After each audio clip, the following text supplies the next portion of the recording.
seen from now on, so we'll be okay. Okay, we are recording as of now. Well, I may turn the microphone off and then say something obscene, but I will, as long as the mic's on, I will. Welcome everybody to the Speakers Bureau meeting of August the 5th. And we are so happy and so excited about what's going to happen this evening, or what we hope to happen. We did something like this about a year or so ago where we had 17 speakers, and believe it or not, they were in person, and we actually made it from the beginning to the end of the meeting. And we are hoping to break the bank at over 100 attendants. Right now I see 85, and we went and spent money, so somebody better show up to raise it to over 100 so we can have up to 500, so no one's going to get turned away. I was getting a little nervous. Someone, I forget who it was, from Toronto suggested they had 150 at a meeting, and scared me, so it cost me 46 bucks, but that's okay. Hopefully it'll cost the district 46 bucks and not me or Sonny. But anyway, we are going to have a speak-a-thon, and as I said, I hope other districts try to do the same thing, and we'll look forward to doing what we can do to provide you with a worthwhile experience for your time here. We will hold off any announcements to the end and from our district leaders. Hopefully my boss won't be too mean to me if I don't have a lot of time to give him at the end of the meeting, but now the most important thing is to hear from Toastmasters across the globe and to hear those 5 to 7 minute speakers, those speakers that are used to speaking for 20 minutes have to squeeze it all into 5 to 7. So you can imagine how good this is going to be. Anyway, Steve, are you here? Number one? Steve Itzkowitz? Yes, Tom, I'm here. Okay, Steve is one of my favorite experiences in Toastmasters is debate. We spent a lot of time debating each other, and whether we agreed or not, who knows, but we had a lot of fun. But Steve is, I'll tell you a little bit about Steve. He was a former area governor in Founders District. In Founders District, Yes. right? And a division governor in District 100, and a debater. He is a distinguished Toastmaster, a qualified speaker in District 100, the voice of district and voice of the district's founders districts, and an inspirationalist. He is an authority figure on making adversity an ally. The title of his speech for 5 to 7 minutes, and hopefully, Marilyn, are you prepared to give us some signals on timing? Well, if nothing else, I will. Yes, okay. You will? Okay. Sure. Show them what you're going to do to him. Actually, I have a, you know what, where's my?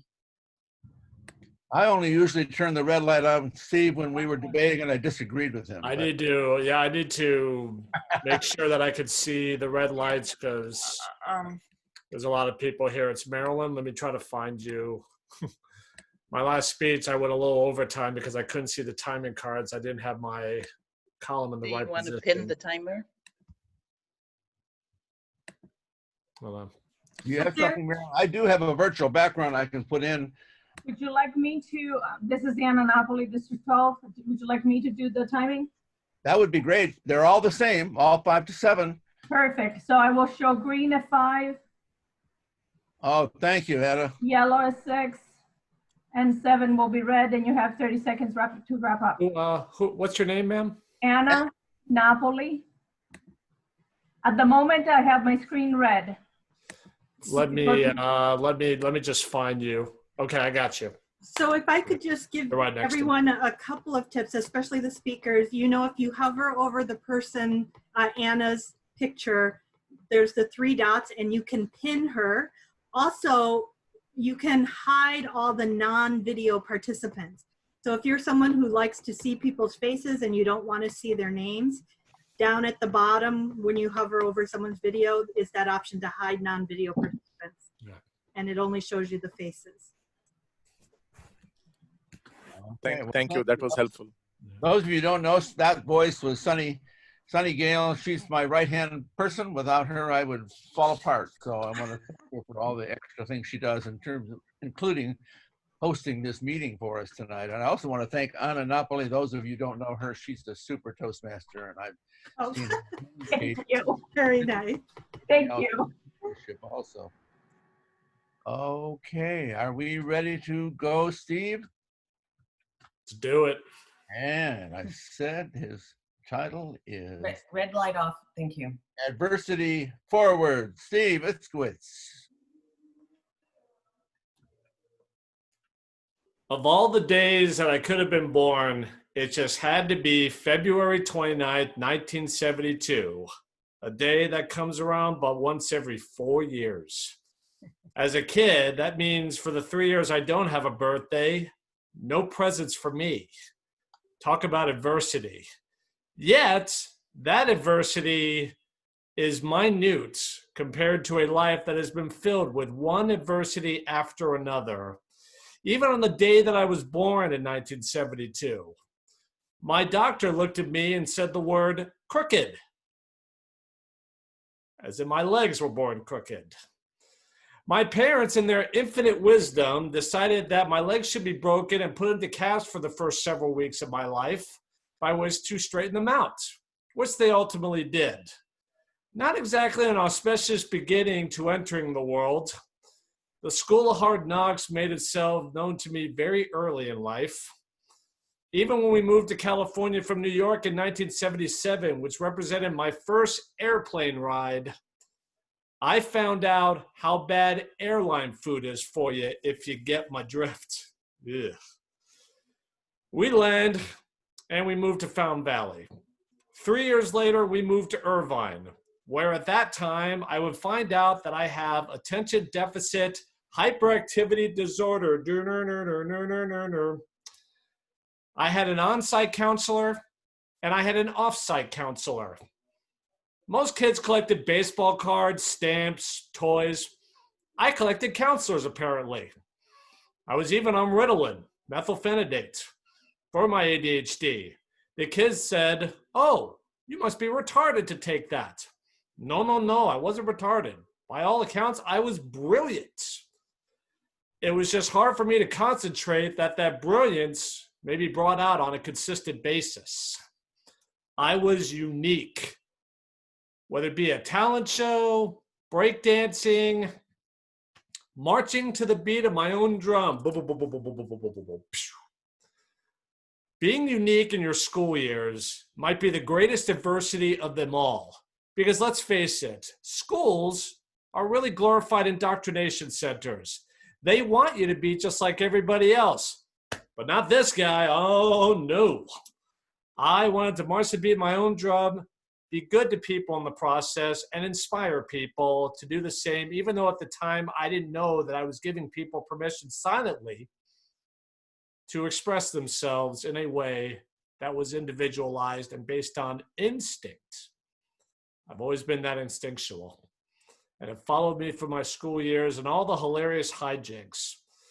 Women wouldn't date me in high school. I always thought, I guess I'm not good enough for them. Then as I went through later on in life, I found out that the women actually didn't think they were good enough for me. Can you imagine that? I lived that through my school years until college when I finally busted out. Then I became an adult. And as an adult, I've been a professional orphan almost my entire adult life, as in I went from job to job to job to job, trying to find my professional home, so to speak.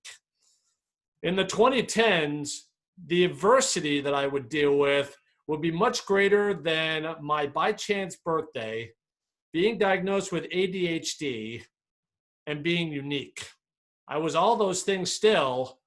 On top of that, thrown in 2010, being on welfare for a portion of time, going from job to job to job to job, trying to find my professional home, feeling depressed, even suicidal. I was fired from a job that I was great at, preventing me from making $100,000 5 years ago, which my boss projected for me based on the year before, setting the table for that. And before I knew it, the rug was pulled out from under me when I took some bad advice, and it cost me dearly. Then I worked for another guy that decided to bully me when he had the audacity to leave when I saw the criminal operation he was running and that I was unwittingly contributing to. And then I was on welfare for a little while. going to the welfare office to collect food stamps while you're living in Orange County is not exactly my dream life, living in the greatest county in the state of California, Orange County. Yet there I was. What a humbling experience that was. I fell down and then I got back on my feet.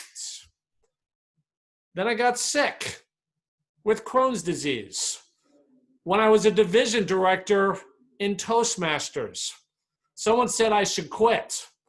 I said, the minute someone tells me to quit is the very minute to answer the deed of my own job that I will not do that. I didn't quit, but man, did I struggle. Because I was in hospitals half my Toastmaster year as division director. Yet I somehow managed to get through it while herding cats and keeping up with error reports, running contests, and oh, by the way, trying to figure out if I was going to go to the next level, which I ultimately didn't do for health reasons. That's an even greater adversity. But here's the greatest adversity that we now face together, a pandemic. Do we really have anything left to be afraid of? If anything, when you look at my life over the past 10 years, getting sick, getting bullied, getting fired more than once, Toastmasters leadership, which is an adversity all its own, and now a pandemic. If there's a couple things I've taught that I want to impart on everyone here, it's the following. Number one, adversity is the master teacher of your life. Experience is the best teacher. I say no, adversity is the best teacher. It pushes you forward in life. It teaches you lessons and wisdoms that you can impart at Toastmaster meetings. It allows you to see how strong you really are. And I don't think there's anyone in this room stronger than I, based on all the adversity I've gone through. Secondly, I embrace my vulnerability. I've told you things here, despite not knowing most of you, that most people would not admit even to a single person that they're close to. I embrace my vulnerability. I encourage all of you to do the same. Allow adversity to push you forward and allow your vulnerability to shine through, because it will endear you and it will make you the leader in life that we all should be. Inspiration and passion combined. What better place to do that in Toastmasters and a Speakers Bureau of District 12's quality? I now return conduct of the meeting to our host, Tom Jameson. Thank you, Steve. Thank you, Steve. I don't think that red light was up too long, so good job. And, you know, other than when I listened to you debate, I couldn't find anything to disagree with this time. Funniest thing. We need to get together and debate again. Tom? Yes. I have a question. Okay. Can I have the picture of just me on the screen while I'm giving the speech or not? Ask the expert, which is Sunny. Sunny, can you have an Yes, answer? you can, Suzanne. Just pin yourself. So if you hover over the three dots on your video. Okay. Okay. Would I go pin? Yeah, Do I say pin video? Yeah. Okay, there we go. Yeah, but Suni, what happens with the timer? How is she going to see the timer? Can you see Anna Yes. Napoli, Suzanne? Yes. I can see, where's the timer Right again? there. She's right Anna, there. okay, Anna, I can actually see you on the side. You can? Perfect. Okay, are we ready to roll? Speaker number 2. She is a qualified speaker, a QS, and I'll explain that later for those who are interested. From District 12, our own district, Suzanne Strauss has been a Toastmaster for many years. She is a qualified speaker with the Inland Empire Speakers Bureau. She is a writer and a poet. Her passion is poetry. She is very passionate about that. And something from her other information about her, she is very fluent in German. So if you want to get somebody to get some swear words that you don't know, you can use those with her. I know my father slipped those in once in a while. Suzanne Strauss, District 12, qualified speaker. Her title is, I offer at this very moment of our country's inspiration and hope. And title is Unity Now by Suzanne Strauss. Suzanne? She walked into the room. Wow, I couldn't believe how great she looked. Actually, she looked a little bit like me, actually a lot about me. Well, I guess 30 years ago. And as she spoke, she was so dynamic and so passionate, just like me. Oh my gosh, I found somebody who speaks like me. And lo and behold, she ended her session with a poem. Oh, that really did cement it for me.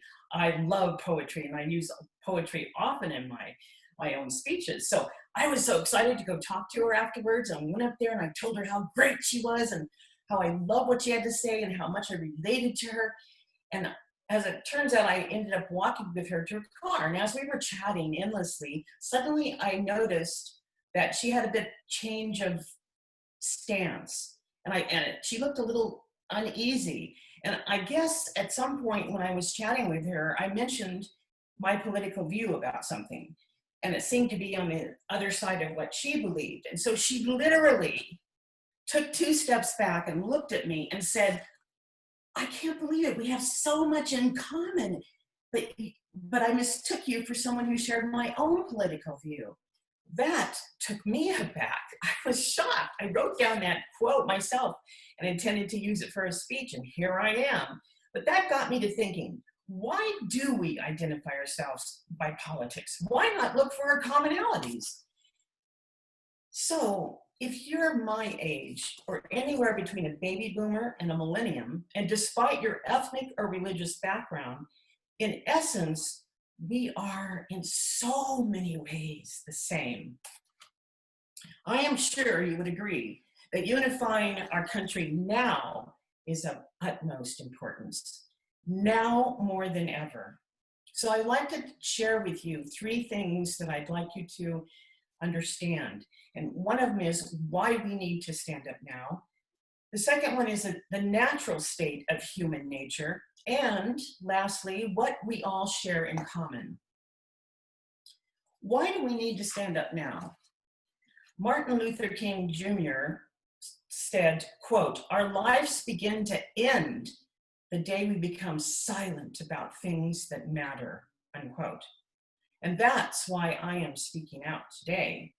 We must, in this United States, live up to our name, the United States. Shift me to we.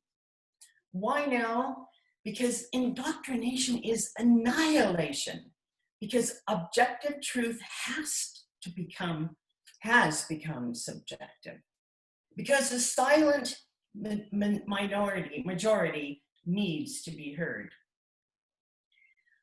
What is the natural state of human nature? Secondly, the natural state of human nature is not to hate, but to love, not to harm, but to help, not to condemn, but to uplift.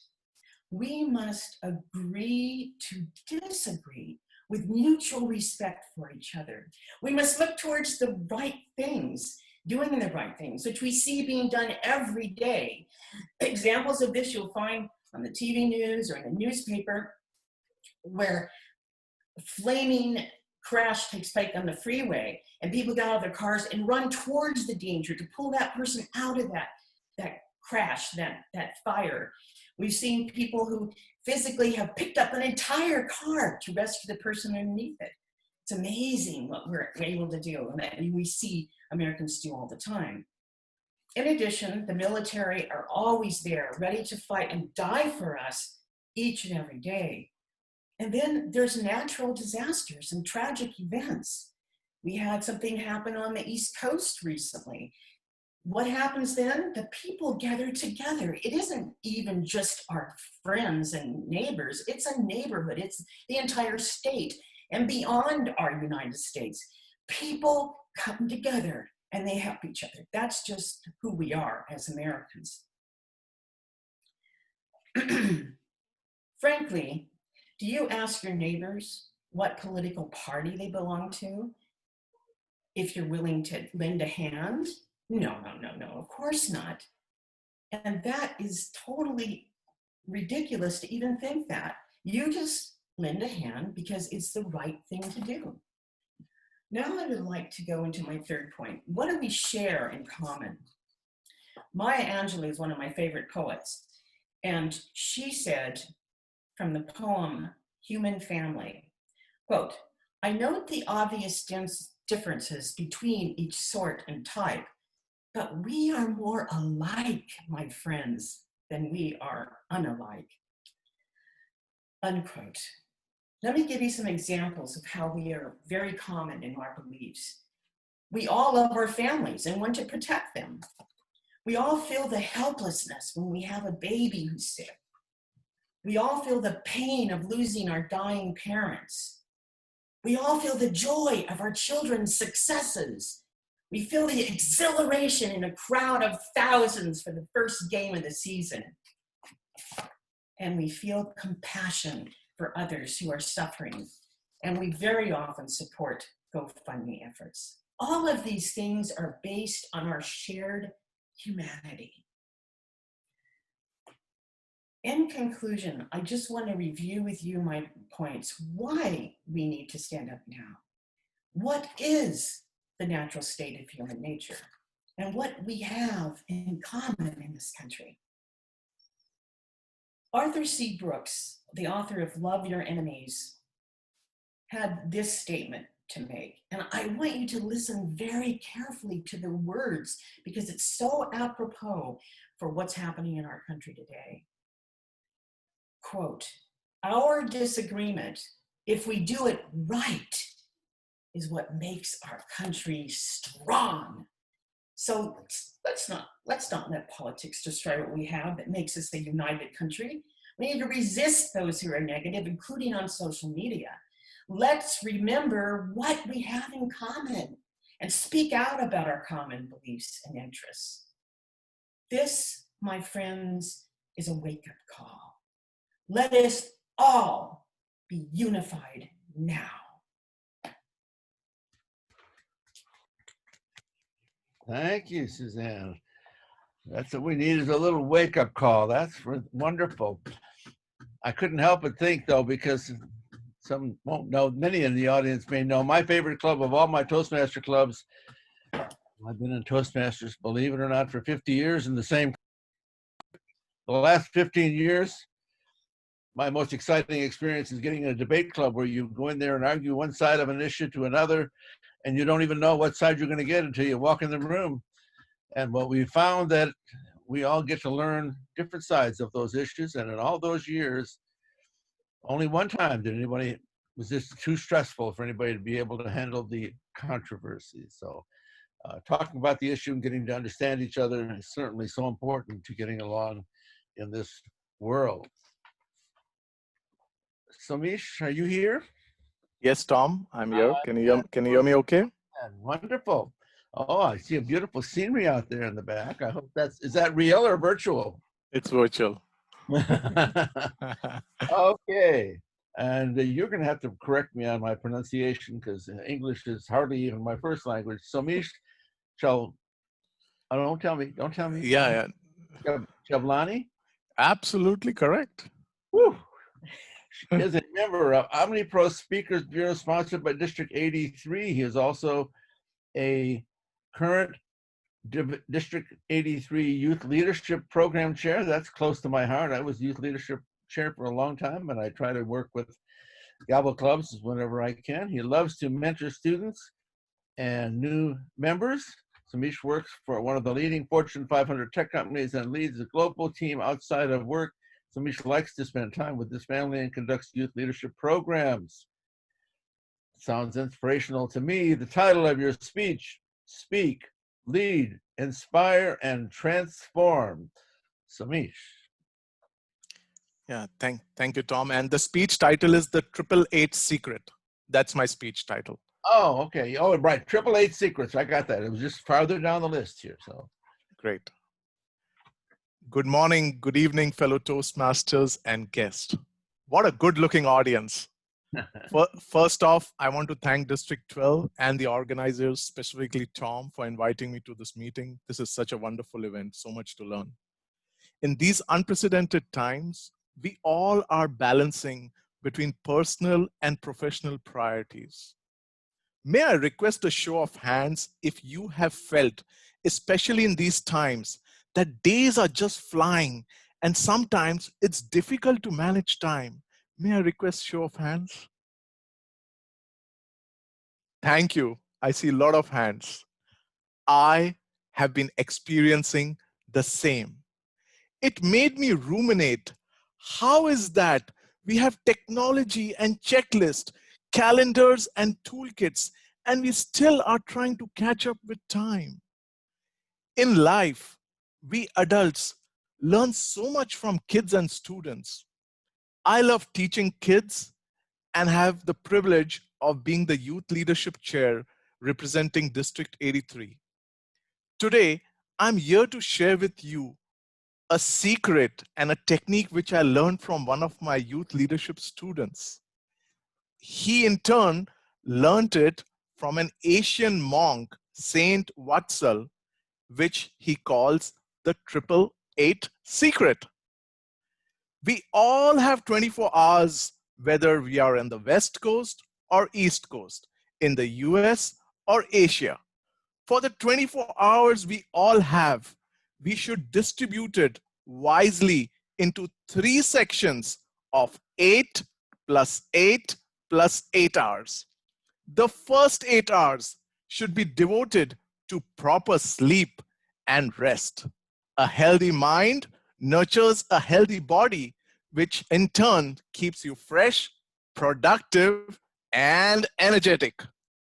The second 8 hours should be focused on your work or profession. However, we should singularly focus on that specific work or profession with full integrity and honesty. Because if we do that sincerely, it is going to pay us rich dividends in the long run, as we will get and become an expert in that specific profession or service. We easily get distracted by social media. I extended this technique further, so I don't now check my emails every 10 minutes. Instead, I look at it each hour. Similarly, for sleep, I don't look at my cell phone 30 to 40 minutes before I sleep. And I have a good, proper 8 hours of sleep, and I love it. The third 8 hours, which is the most important section.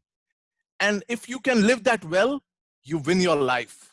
And that section should be divided into what I call the 2F, the 2H, and the 2S. And I'll briefly talk to you about all these 3. Let's talk about the 2F, which stands for family and friends. Do take out some time and spend with your loved ones, your family. Share your daily experiences, your accomplishments, your happiness, and your joy. Friends are equally important and a very, very important part of our lives.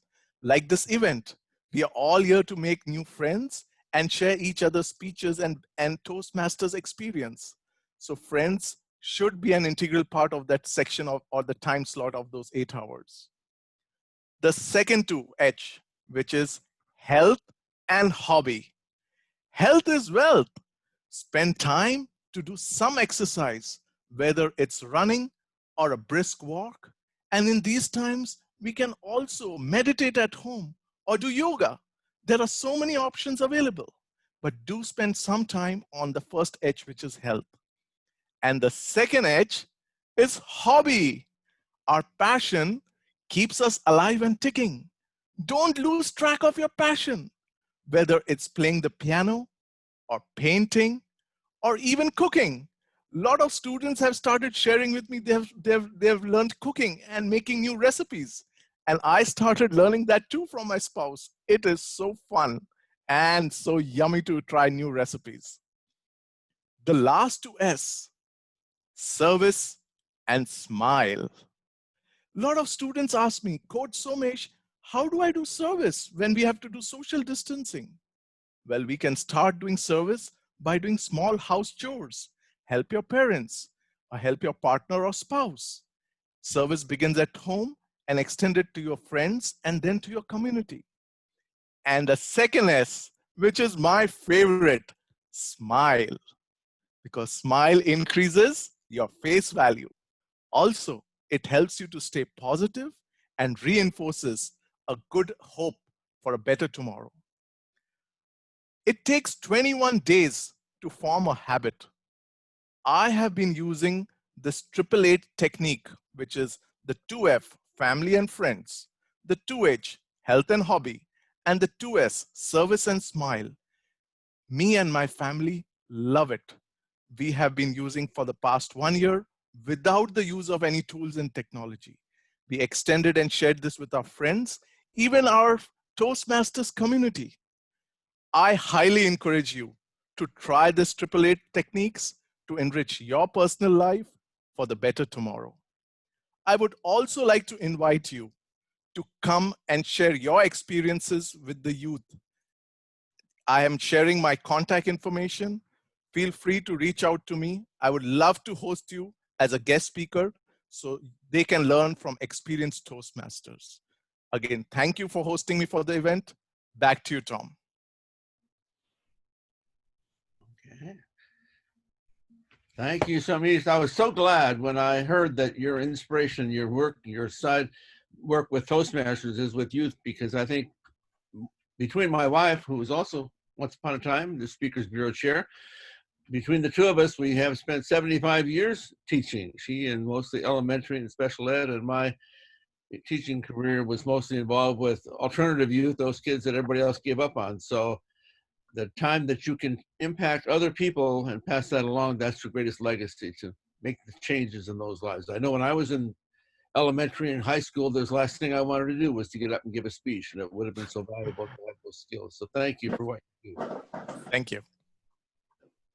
And I better make sure that Sue is here. Sue, you are here? Yes, I think you are. I am. I'm under Rowan Faludi, though. The first half of our dynamic duo of husband and wife team from District 86. And by the way, New Jersey, Samish was New Jersey, so we know where we're all coming from. Our next, Sue Valudi, is that right? Faludi, yes. Valudi is from the Toronto area, from Canada, and she has been an area director. She has been a club coach and a club mentor. She retired a year and a half ago after 31 years working in the fitness industry. Sue ran her first marathon in 1992, and her initial reaction was, "I'll never do that again." You have a person in the audience, Ed, if you guys want to chat on the side. He's been doing marathons, including the one in Death Valley. And she went on to a total of 58 marathons in Canada and the United States and in Scotland. Yes, you could say she was hooked.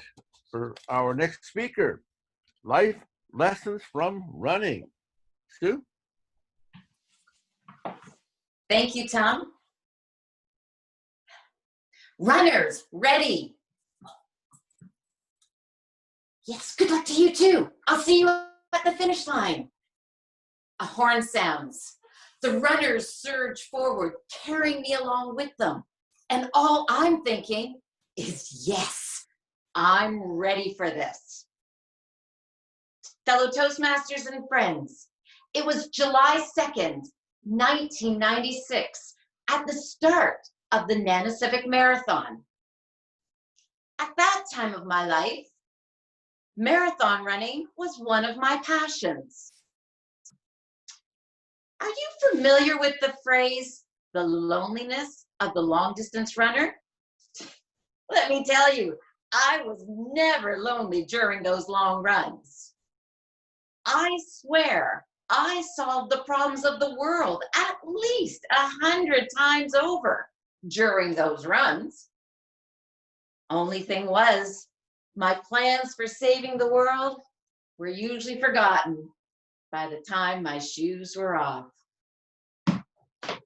But training for the marathon in the spring of 1996 taught me 3 valuable life lessons that still serve me well today. The first life lesson was perseverance. Do you like getting caught in the rain? Personally, I hate it. I get cold and wet and miserable. My husband and I joke that there's something like a Dr. Jekyll and Mrs. Hyde thing going on when I get stuck in the rain.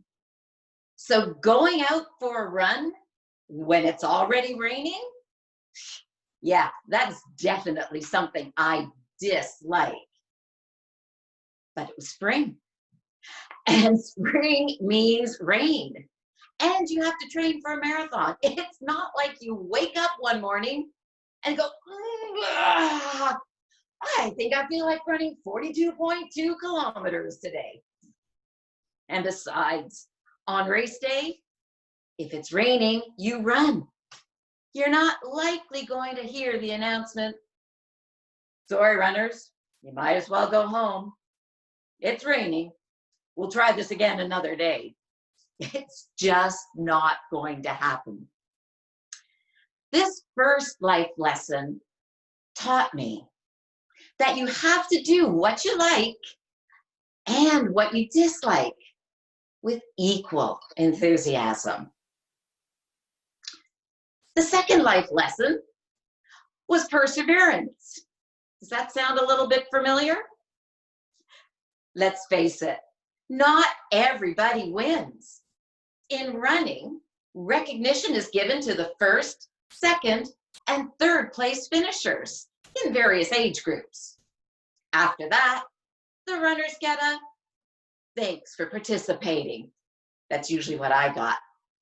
Now, that doesn't mean that I was a failure. That just means that if I wanted to place, I'd have to be willing to work harder. And for the Nanisivik Marathon, I wanted to place. This life lesson reminded me that you have to do more than just show up.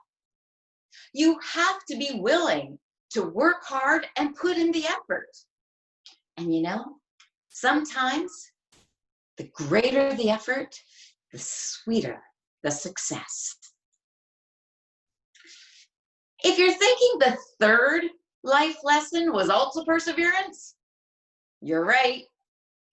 Nanisivik is located up north on Baffin Island, and the race route was hilly. I don't mean little rolling hills.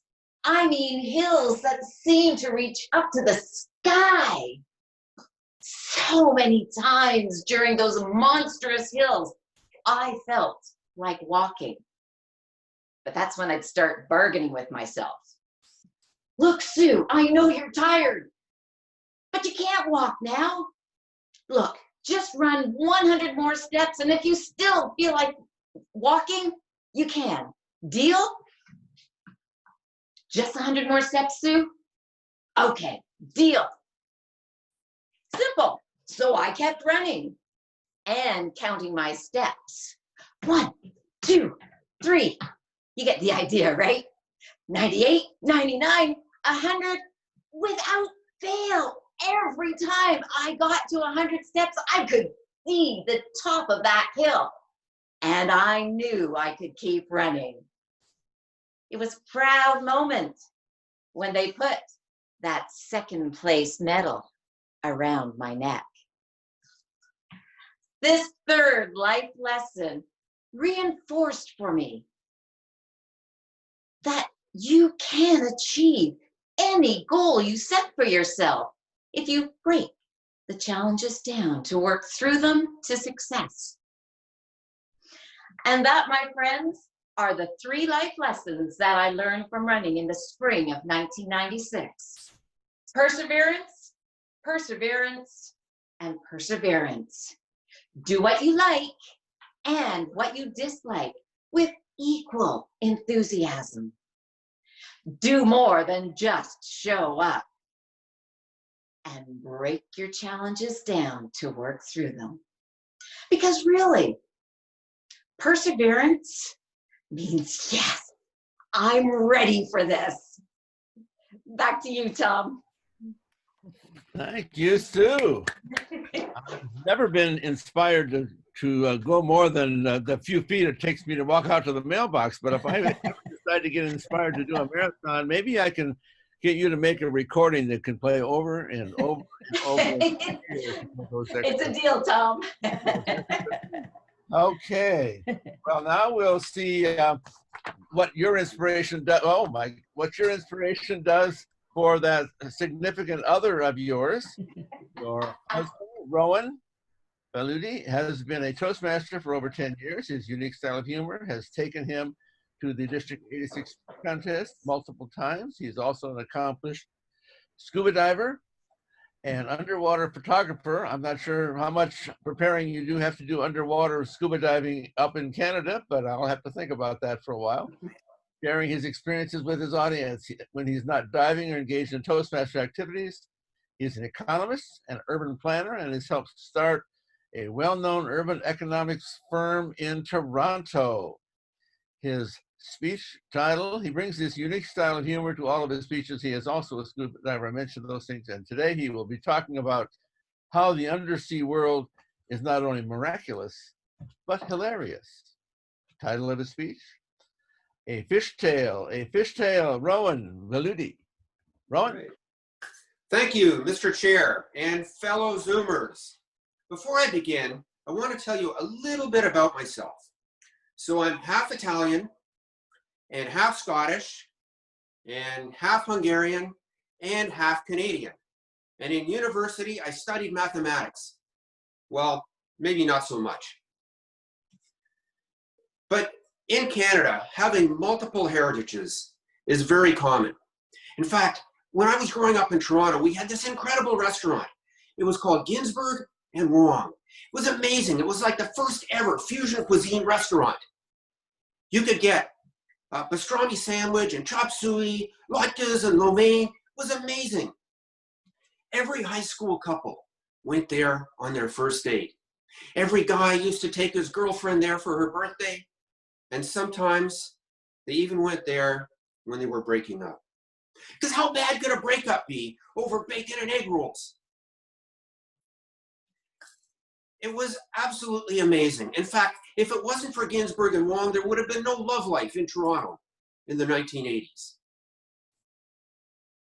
Now, one of the things that most of my friends know about me is that I'm a scuba diver.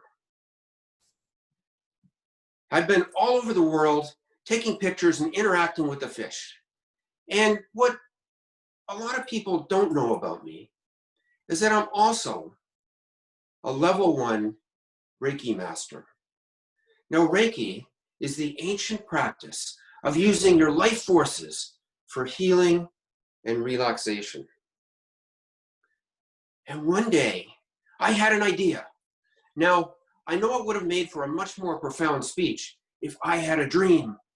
But at the time, it seemed like a pretty good idea. I was going to combine my 2 vocations. I was going to use Reiki to talk to the fish. Yes, I was going to become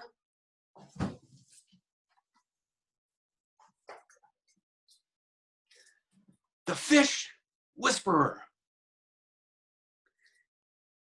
But first, as luck would have it, not long after that, my wife Sue and I were in the Caribbean scuba diving, and we're being followed by this great big huge grouper. Now, groupers are like big dopey dogs. They're curious, they follow you around, and they get really close to you. And they're huge. Sometimes they can be over 500 pounds.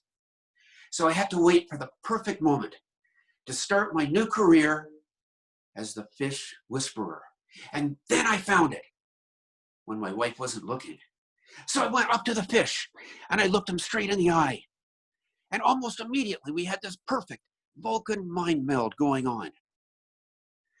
I thought I would ask him some telepathic questions. I'd start off with some easy ones first. How are you? Why aren't you in school today, fish? But almost immediately, we got into this intense staring contest. I wasn't blinking, he wasn't blinking. Well, it was easier for him because groupers don't have eyelids. But all of a sudden I realized I was getting low on air.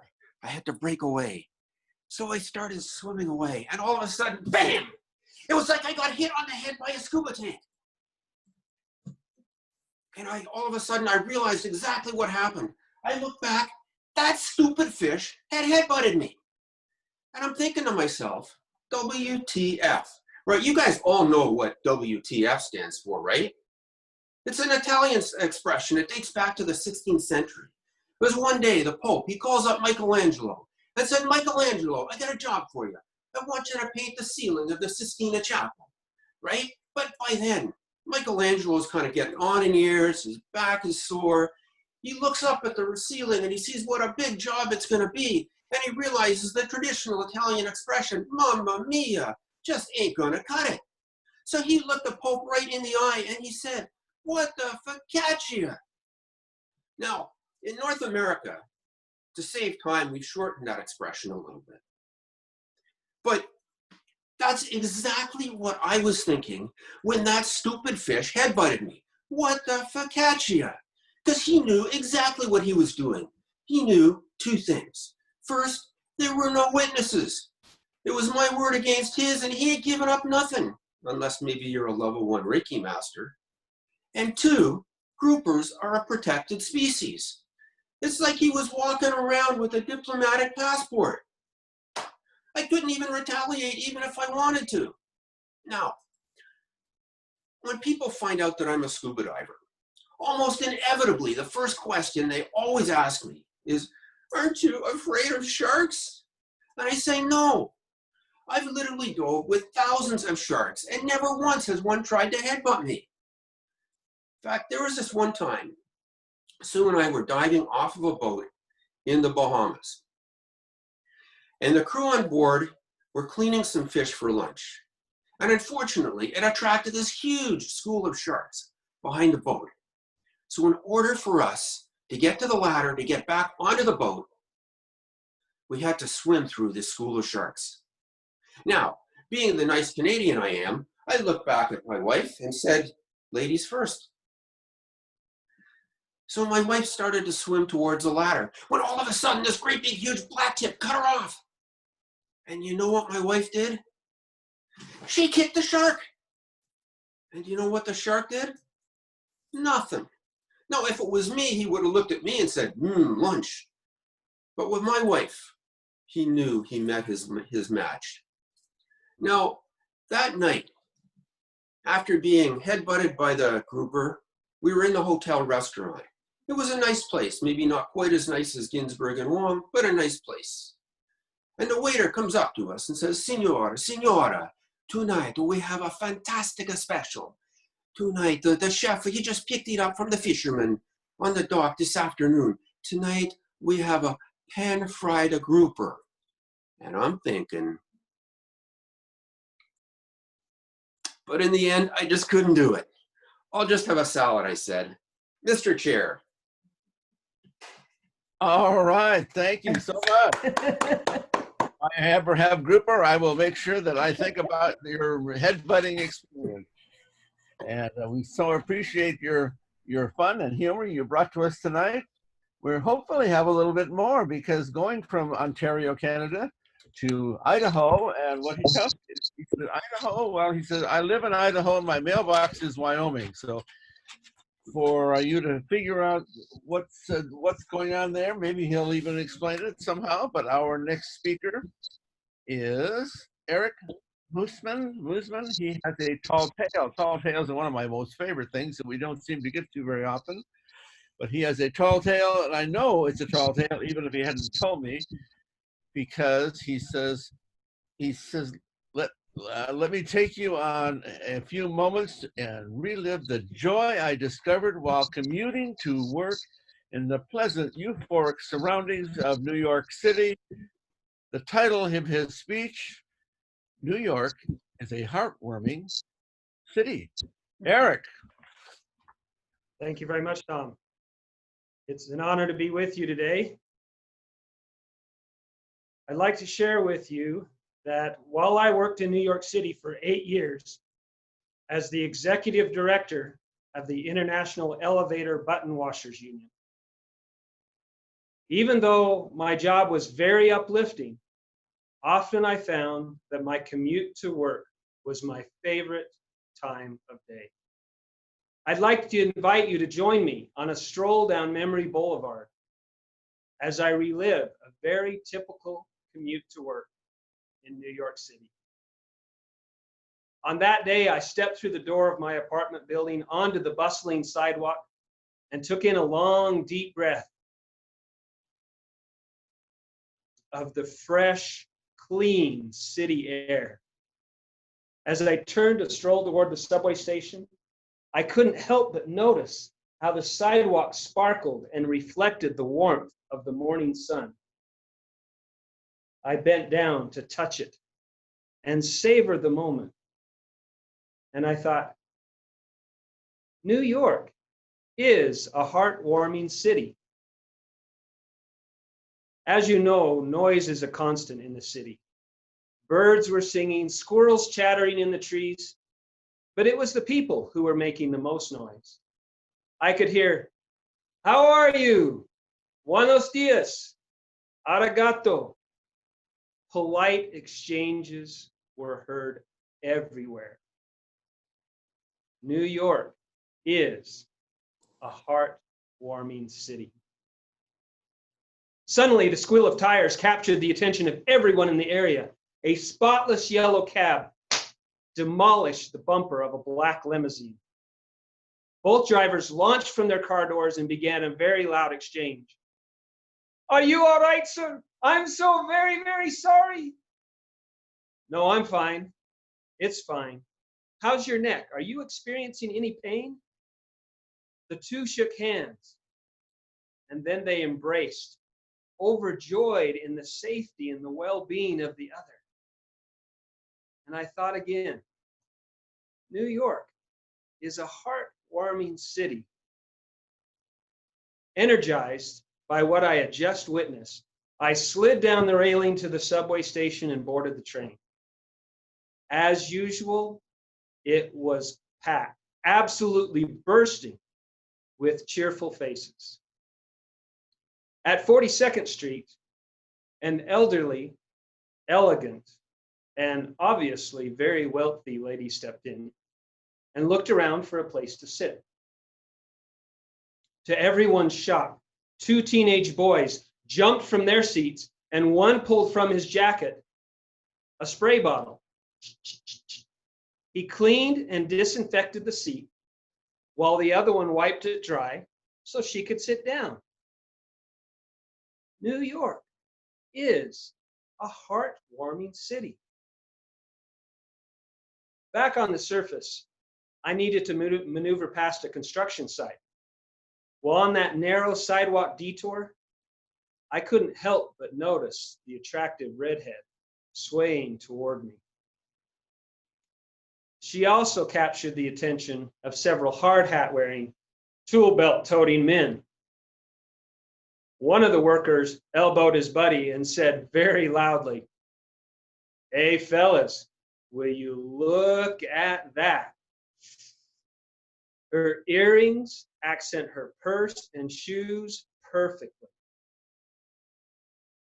New York is a heartwarming city. On the last stretch toward my office, I need to cut through a corner of Central Park. There on the grass, still out cold and oblivious to the world around him, is a sleeping man.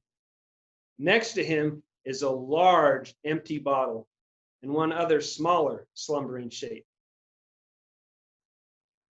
I know him. His name is Pete Bunyan. Many are familiar with his overachieving brother, Paul. And I knew exactly what had happened. Every Sunday night, Pete falls asleep there with his daughter, Michelle, for their weekly daddy-daughter date and traditional root beer floats. Yes, New York is a heartwarming city. Thank you for joining me on this stroll down memory boulevard as I relived a commute to work in New York City and shared with you the secret, if you didn't know already, that New York is, without a shadow of a doubt, 100%, absolutely, a heartwarming city. Oh, thank you. Thank you so much, Eric, for bringing that uplifting story about a city we may all have misconceptions about. It probably leads me to think that certainly is in the eye of the beholder, and that many of us will be walking with a limp from our leg being pulled as we leave this meeting. So thank you for being and coming so far, making that effort to get here to share those fun moments with you, with us. Our next speaker is coming even farther, all the way from a part of Australia I haven't been to yet, and certainly intend to be from all the way from Perth, Australia. And I will say all four names so I don't make any mistakes. Ruth Caroline Devenish Mears. And she tells me for her introduction, she is married with two daughters who are nurses, and my mother was a nurse, and my middle daughter is a nurse, and she has two granddaughters, aged 16 and 4, and a grandson, 14. My husband and I have been together for 38 years, so that's an inspiration right there. Maybe someone will want to chat with her about that. And she says her occupation is running and maintain a maintenance business called Men Behaving Handy. And her home club is in Victoria K, club number 5769 in Western Australia, District 17. And she was in Area 51. She is the Western Division Director, so a Division Director for the 2021. On Friday night, she won Toastmaster of the Year for the Western Division of Toastmasters. Her speech, which will be on pathways, and is on leadership development. The title is Inspiration. And our next speaker is Caroline. Caroline? Inspiration. It's a mental stimulation to feel something or to do something. Many times in our life, we will have sources of inspiration, but there will be some sources that give us a pathway to live our lives. Where does your inspiration come from? Is it the movie star in the film? The character in the book? A saying that you've read, a podcast, a community leader, your mother, your brother, a friend. Good evening, Toastmaster Tom and fellow Toastmasters around the world. It is a great honour to be here at the Speakers Bureau today. I'm extremely privileged for that opportunity. My name is Caroline. I've been married to my husband for 38 years. My husband has Parkinson's and he has been diagnosed for 14 years. You already know I have two daughters, Rachel and Rhiannon. They are both nurses. I'm also a mother to a son, Lester. Lester is deceased 21 years ago on July the 4th, Independence Day. My sources of inspiration come from two sources. 21 years ago, I had an accident in the Kimberley in the top of Western Australia. It was a single vehicle accident. I was the driver. I had my son Lester in the vehicle, along with my youngest daughter, Rhiannon. I had a slow leak in the tyre and I rolled the vehicle. My daughter was thrown from the vehicle, but she suffered no injuries. I had $2,000 worth of coin in the back seat of the car. No wonder Lester had a lot of head injuries with that amount of coin rattling around as we rolled the vehicle. He died at the scene. I was knocked unconscious and I had a broken arm and a cracked pelvic bones. And I had a month in hospital. I had lots of visitors and lots of friends come and give me advice and had lots of support. But there was one person who stood out to me. Her name was Sue. She visited me and she gave me inspiration to go forth into my life in a future where I would not have Lester. She said to me, don't play the blame game on yourself. What happened to you was a tragic moment in time. If you play the blame game on yourself, you're not going to be the best person you can be for the rest of your family and friends. It's going to consume you. You are not going to be the best person you can be. Don't play that blame game. I had a month in hospital. I thought long and hard about her words. I reflected on them. Lester may be gone, but he's not forgotten. We've set up a scholarship in his honour at his old school. His books are around the house. I write letters from him from time to time. I read his books that he's left. And I also saw his diary. The last entry in his diary was, I will never forget my mum and dad. So who writes that? Lester was 13. I felt that he had some sort of premonition that maybe this was his time. Our youngest grandchild is Maggie, and she was born on Lester's birthday. So we celebrate Lester's birthday. The kids, when they come to my house, can see Lester's books and read his stories, see his photos. They can wear his clothes, but they can't take them home. Losing a child is the most tragic event a parent will go through. The death of someone is a very unpleasant subject to talk about. It's in the top 5 that people feel awkward about. My second source of inspiration is a course that I went on. I actually wanted to find out what motivated me. What was I all about? So through this course, I discovered that I had 5 core values, and they are commitment, contribution, freedom, respect, and inspiration. I reflected back to the words that my friend had said in the hospital. Don't play that blame game and be the best person. If you don't play the blame game, you will be the best person for the rest of your family. So on reflection in relation to my core values and what she had said, they're the 2 sources of inspiration that have given me a direction to live my life. I've made a commitment to my husband and my children. I have made contributions to the lives of people in my community through my Toastmasters, through Parkinson's and through the BNI group that I'm in, and to my family. I respect the value of life. I've been given a second chance to be here.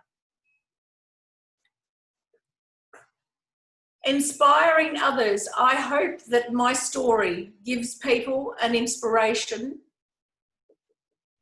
to actually go forth with their life.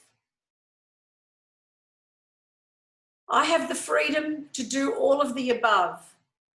I have a family that don't place any restrictions on me. They allow me to make all of my commitments and contributions to other people in my community. To be great leaders in our community, we need sources of inspiration. Maybe I can be your source of inspiration through my story today. Over to you, Topmaster Tom. Thank you so much, Caroline. You definitely were inspiring. You've added so much to this meeting. We have humor and knowledge sharing and inspiration all in one meeting. And it's definitely appreciated that you're speaking to us from tomorrow. And you already see what's ahead for all of us, because Thursday is coming for the rest of the people in the room, except for one. Thank you so much for doing this. Thank you. Our next speaker is our second speaker from District 12, a fellow qualified speaker from District 12, Southern California, Riverside, San Bernardino counties. Roz Carter joined Toastmasters in 2005 and has served all club officer and district leadership position, been a district director, and also was a regional advisor. She is a qualified speaker in 2009, and her speech tonight will be titled, "What are you waiting for? What are you waiting for?" Please welcome distinguished Toastmaster and qualified speaker, Roz Carter. Roz? Every once in a while, I think about what my life was like before Toastmasters. Do you? Toastmasters and guests around the world. Some of you have to think back a few months ago, a few years ago, and in Tom's case, a few decades ago. If you can remember the first time you walked into a Toastmasters meeting, a room full of people, did you know anyone, or were they mostly strangers? You probably just stood there and looked around and was waiting for something to happen.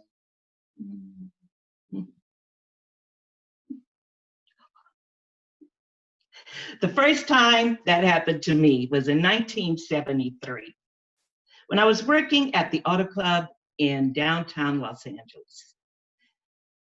I had heard something about a Toastmasters meeting during the lunch hour. Well, I was a bit curious. So I went to the cafeteria, grabbed my lunch, and walked into the room. Didn't recognize anyone in there. And then I spotted my manager, Gary. I proceeded to walk to him, and he stood with a surprised look on his face. Before I could put my tray down on the table, he told me, "I'm sorry, Roz, but this meeting is for men only." I was stunned. I was shocked. I started shaking with embarrassment, and I accidentally dropped my tray of food on the floor. My face must have been as red as a tomato. But Greg said, "Don't worry, someone will pick it up. But if you go down the hall, there's another group that will welcome you. It's called Toastmasters. Masters in here, mistresses down the hall." I get it. I think. That incident is still in my memory. I did join the Toastmasters Club, and I had a great time. And then, a few years later, the club closed. Guess why? Because Toastmasters decided to allow women. And the ladies sashayed out the room saying, "We're joining Toastmasters. Come on, let's go show them what we know." I wasn't comfortable, so I didn't go. Fast forward 30 years. While I was working at City Hall in Moreno Valley, California, the HR manager sent an email to all the employees and announced an invitation to, guess what? A Toastmasters Club. Nope, I don't want to have anything to do with it. Nada, forget it. But the invitation also said, we're going to be in the council chamber and free lunch.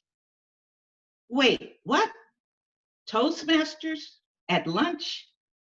Not again. My coworker Debbie pulled me by the arm and said, "Come on, what are you waiting for? Let's go." We walked into the council chamber. The room was filled. But this time, I recognized everyone. There was this beautiful woman named Lois Sicking. She was standing with two gentlemen and said they were district officers, whatever that meant.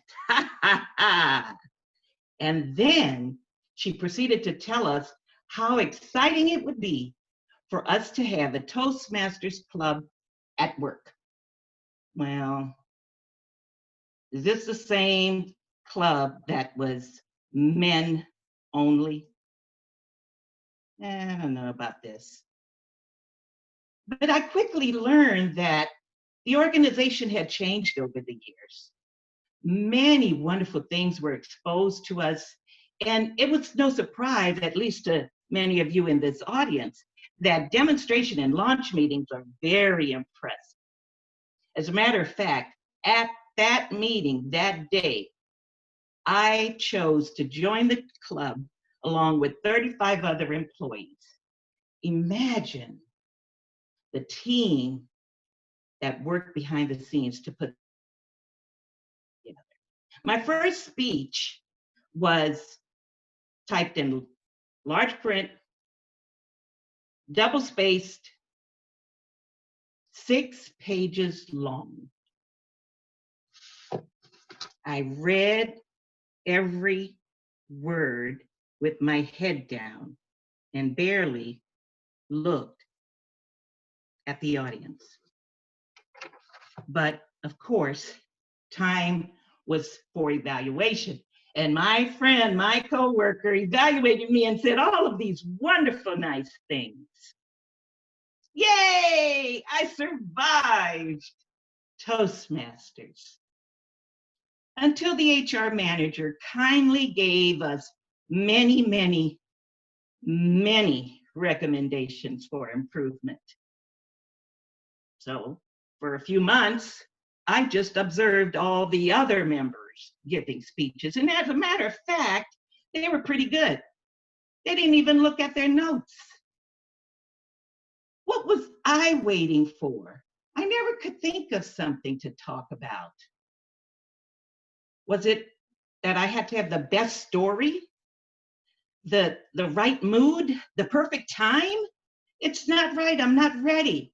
But we were all learning from the same manuals and supporting each other. You know, that safe and friendly environment that Toastmasters clubs have to offer. So now, what are you gonna do? We need to help clubs add more members. Are they inviting companies to share the educational program about Toastmasters? Are you going to talk up Toastmasters at church, at your job, at the local winery, because people do like to talk and drink wine? And will you take some materials and bring it to the Chamber of Commerce office? Put it in the employee break room. Go to job fairs and health fairs, and even promote on social media. Ladies and gentlemen, we could talk Toastmasters to Toastmasters all day long, but there's a big world out there, and we're empowered to communicate with confidence because Toastmasters is a global organization that builds a legacy one member at a time. I've been in Toastmasters 15 years, and yes, I've served in district leadership. I've got 2 DTMs, and I'm still here. So are you. This life-changing journey has evolved us to challenge our limits. Maya Angelou once said, if you're going to leave a legacy, make a mark on the world that cannot be erased. In these challenging times, ladies and gentlemen, this is the perfect time to give your best speech, tell a story, set the mood, and help others thrive. What are you going to do? Thank you, Roz. Mr. Toastmaster. Every time I see Roz speak and her inspiration, it reminds me that I was there to help start her club there at that city council meeting, and to know that those are what you're really about, staying, and that is impacting others and having the ripple effect that that has of those clubs that you help start and those speakers that you help encourage. So that's really good. I know when I was dragged kicking and screaming to my first Toastmaster meeting, I never thought I'd go to a second. So it's something really special to have you come and talk to us about that. Okay, we go on to our next speaker, who certainly I know has some words of inspiration for us, coming to us from District 49, Rose Kurland. She will be speaking, well, she has some experience. She is the Speakers Bureau Chair in District 49, that's Hawaii and the immediate areas right around there. I think she told me she was from Maui, but her background, and there's so much to say, but she has been a TEDx speaker. She is a past district director and the Speakers Bureau Chair. So Rose Kurland, let's hear what we're going to hear from someone from Hawaii. Aloha, everyone, from the island of Maui in Hawaii. And you can tell I'm already on the beach, correct? Wouldn't you like to be here? I am going to take you back to the early years of my 20s, not the 1920s, my 20s. I was a young mother of one, recently married a couple of years before, and working my way up the corporate ladder because I intended to take the seat of the VP of the corporate company.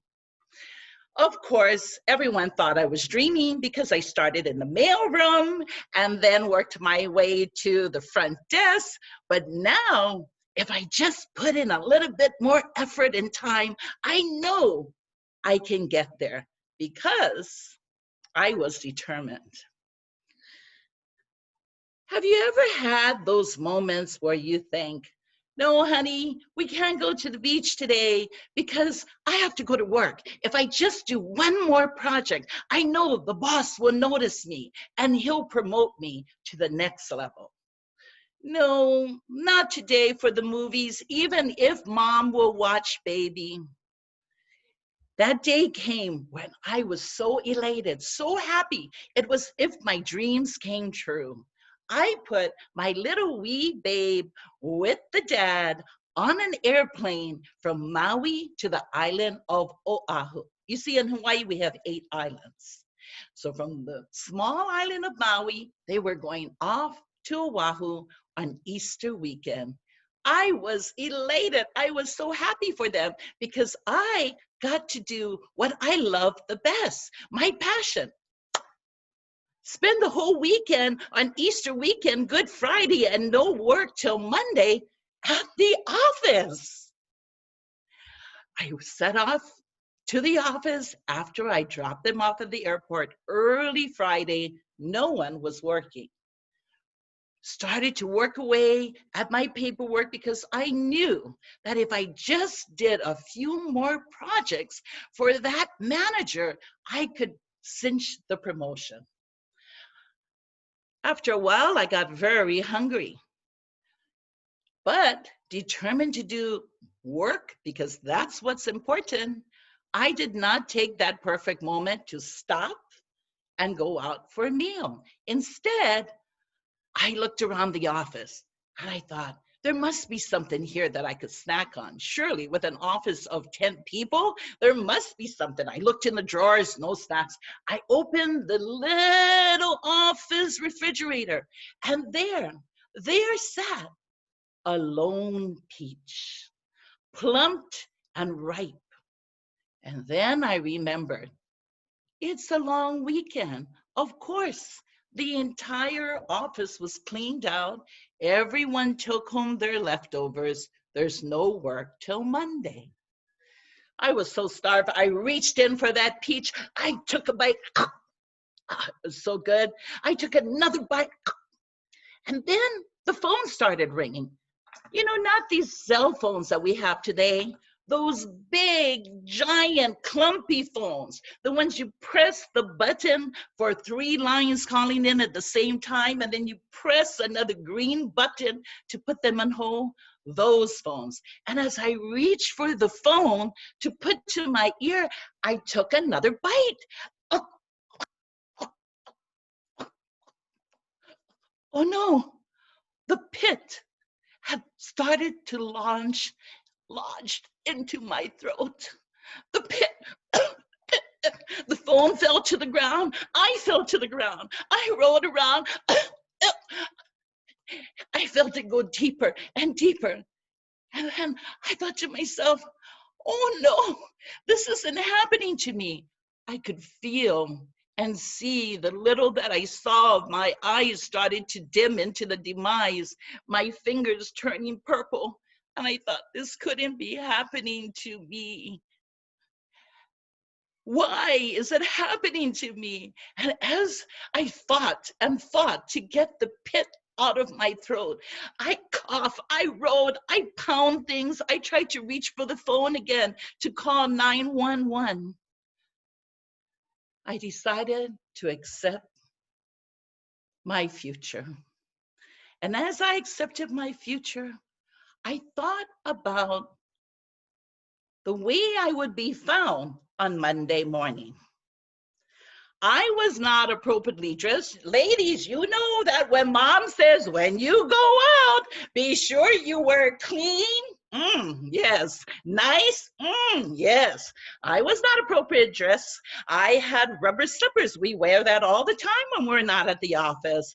My shorts were full of baby stains. You know, the burping from the shoulder to your shorts. It was not a pretty sight. And as I thought about that, I started to laugh about it because I thought, oh my gosh, someone will find me Monday morning and I'll be stiff as a dead cat. And I thought, ooh, that's not gonna smell very well either. And as I thought about it, I started to laugh inside of me. I thought, Rose, you missed everything. You missed your whole life because you're waiting for that perfect moment to be the vice president of this company. I laughed and laughed inside of me so hard that pop, out came the pit right into the wall. And I started jumping up and down. Oh my gosh, I'm saved, I'm saved, I'm saved. Ever since then, I have been a new person about working. Believe me, new person about everything. And it has become my life guidance that don't wait for that perfect moment. When you've earned enough money, and then we'll take the trip. Because look what happened. You planned the trip in August and they closed Paris. You saved enough money to go to Disneyland and it closed in April. Don't wait. Instead of the perfect moment, instead of waiting for that perfect moment, make every moment perfect. Back to you, Joe. Thank you, Rose. I can see you're a person after my own heart. I have always believed that laughter can save your life. And so having that opportunity to laugh and save your life, I think you're inspirational along those lines, that humor certainly can add to our lives and maybe even extend them, as yours did. So thank you very much for that presentation. By the way, I think we've exported a qualified speaker. One of our qualified speakers has permanently moved to Hawaii, and I will send you the information for her. Maybe she'll start participating in your Speakers Bureau also. Okay, now if I'm counting right, the speaker number 10 is Tish Parmar. Hitesh. Ah, okay. Hitesh. Hitesh. Okay. Right. And let me read a little bit about you. Your profession is that you are a multimedia and learning architect at Bragging Rights Incorporated, a passionate media solutions and systems integrator based in Toronto. And there's something about bike riding. I think you must be, you may have mentioned that if you do. with a name like Toastmasters. I thought it was a Drinkers Anonymous club when you join. He has been a member of Markham Toastmasters Club 4782 since June of 2010. He has served all positions on the executive committee, including club president, served as an area director twice, Pathways ambassador, and since has achieved his DTM last year in his current division, a director. His favorite quotation is, creativity is inventing, experimenting, growing, taking risks, breaking rules. That's the part I like. Making mistakes, that's the part I'm good at. And having fun, by Mary Lou Cook. And his title is Normal Did Not Work. Normal Did Not Work, I think. Okay.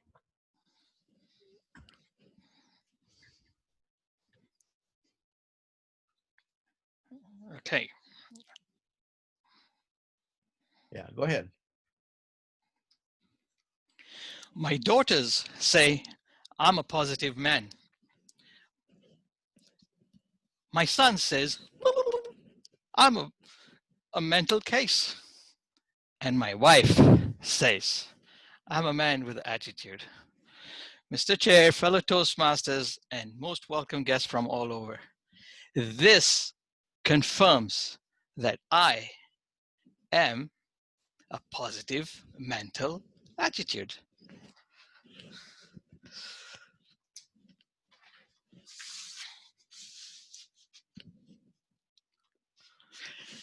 Let me begin by highlighting my pre-pandemic life.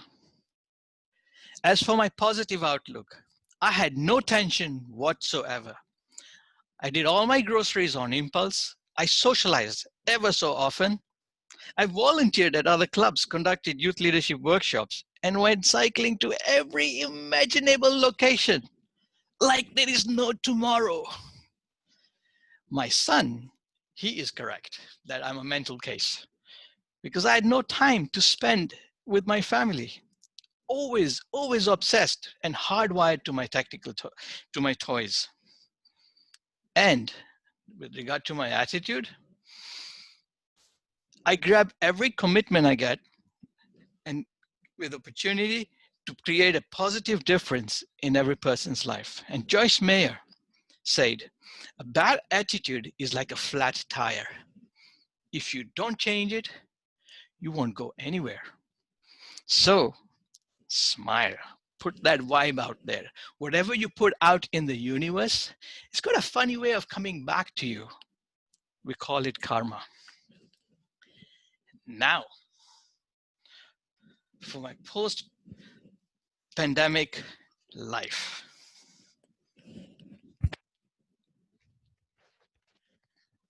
When the clocks changed last year in November, little did I know that we will go from standard time to twilight zone.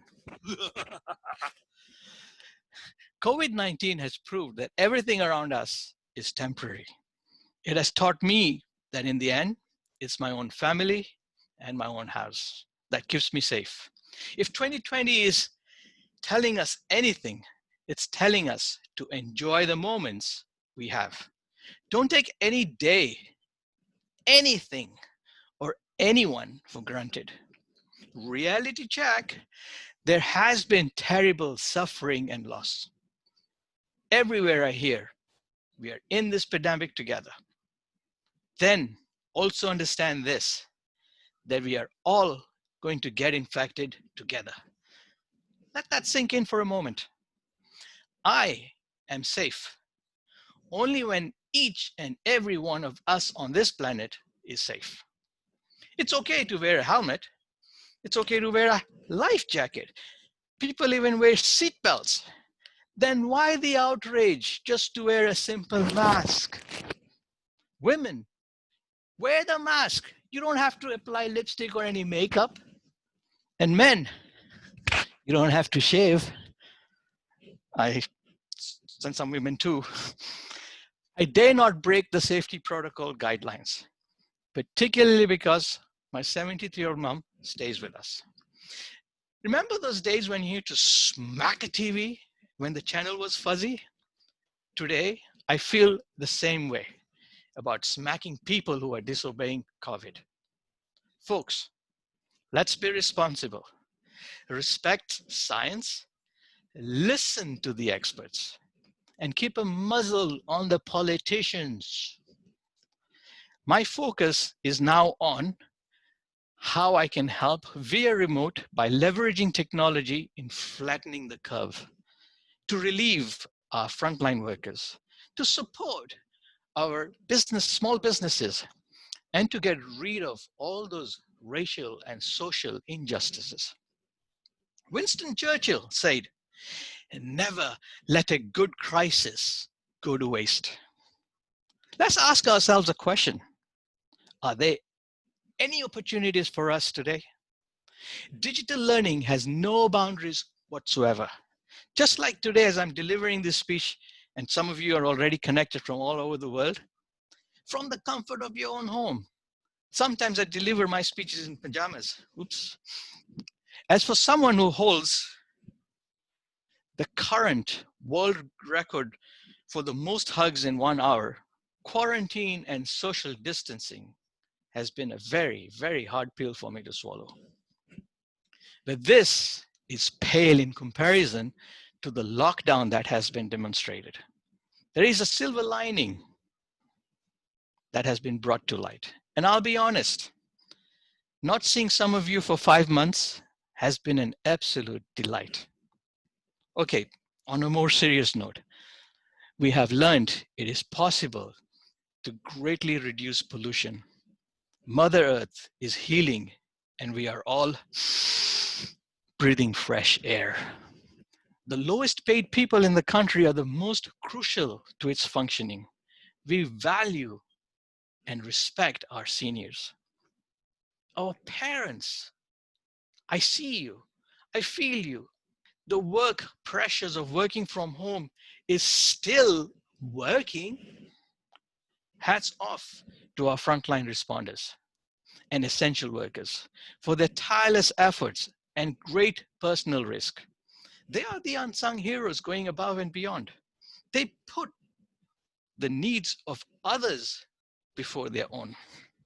And they are helping us through this unprecedented time. They are our everyday heroes. So when you recognize an everyday hero, please do this heart gesture. And men like me are learning new skills. I'm graduating from a management course in toilet paper hoarding. We even play COVID Monopoly with stimulus checks just to kickstart that economy. But the most important thing that has worked out for me, it has rekindled my family's relations. Yes, there is something for everyone to grow, and to be grateful. Every night I go to bed without the assurance of being alive tomorrow. Yet I still set the clock to wake up, hoping that we shift from this economy-driven profit and pollution to an economy driven by fairness and well-being. Never want to go back to normal.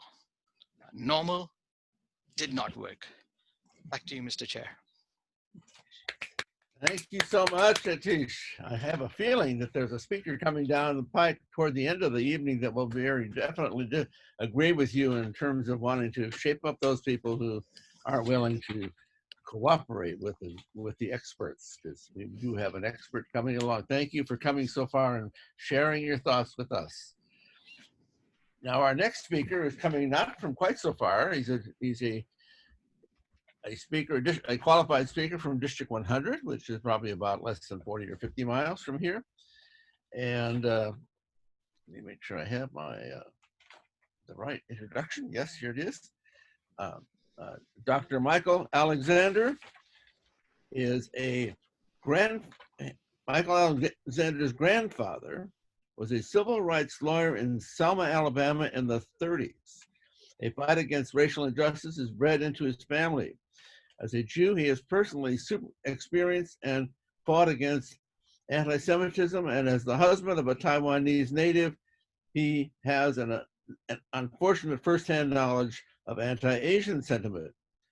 Today, The world is inflamed over racial prejudice and discrimination. That Michael's experience is that we don't understand what we are fighting. And if we don't, we can never win the war against it. Ladies and gentlemen, tonight we will hear Dr. Michael Alexander give a short section of one of his signature speeches, Racism. It's bad, but it's not what you think. Dr. Michael Alexander.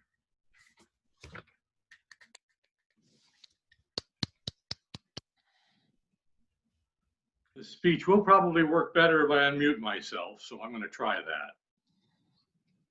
My neighbor across the street is from Taiwan, and she recently went back there, and she mentioned while talking to me about it, the people she encounters, including the Chinese. And she said, I don't like Chinese people. I guess that makes me a racist. And I looked at her and I said, no, ma'am, you're the same race.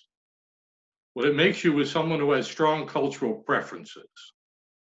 And that's a very different thing. Now, I've been in Taiwan and I've been in China. I've been in China, rural parts where there was no electricity, guided by drug dealers who didn't speak English. And I've been in the Museum of the Palace in Taiwan, where the Taiwanese greet me and make sure that I can see all of the wonderful things there too. And the Chinese tourists come and they just rush to see things, and it doesn't bother them if they block my sight. The cultures are different. I'm not saying that one is better than the other, but they're different. I am a Jew. That means that I have a different attitude towards personal responsibility, towards forgiveness, towards money and education than Christians. I'm not ashamed of that, but I don't expect you to look at me and say, he's a Jew, there's no difference. There is. I expect you, or I hope, you'll like it and tolerate it, or at least accept it. I have been on the south side of Chicago. I, a white man, have been miles from where another white man walks. And the blacks look at me and say, he's not from here. We don't know why he's here. And that makes them nervous. That's generalizing. They can tell.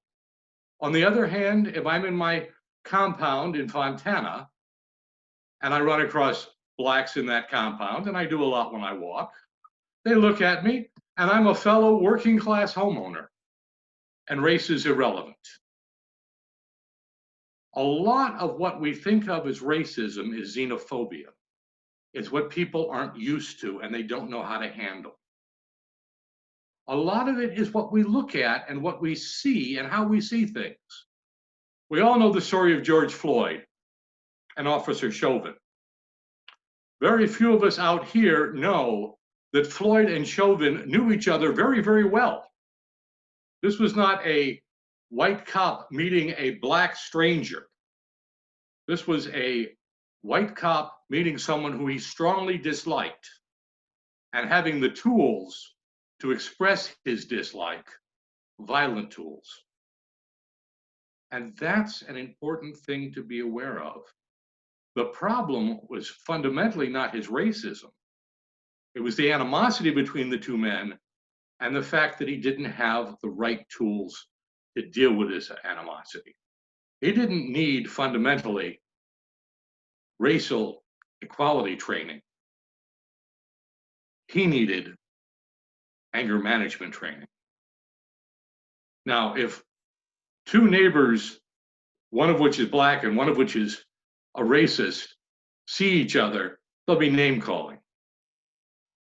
But if a cop who's trained in techniques of violence has that same racist or angry attitude, then there's a problem.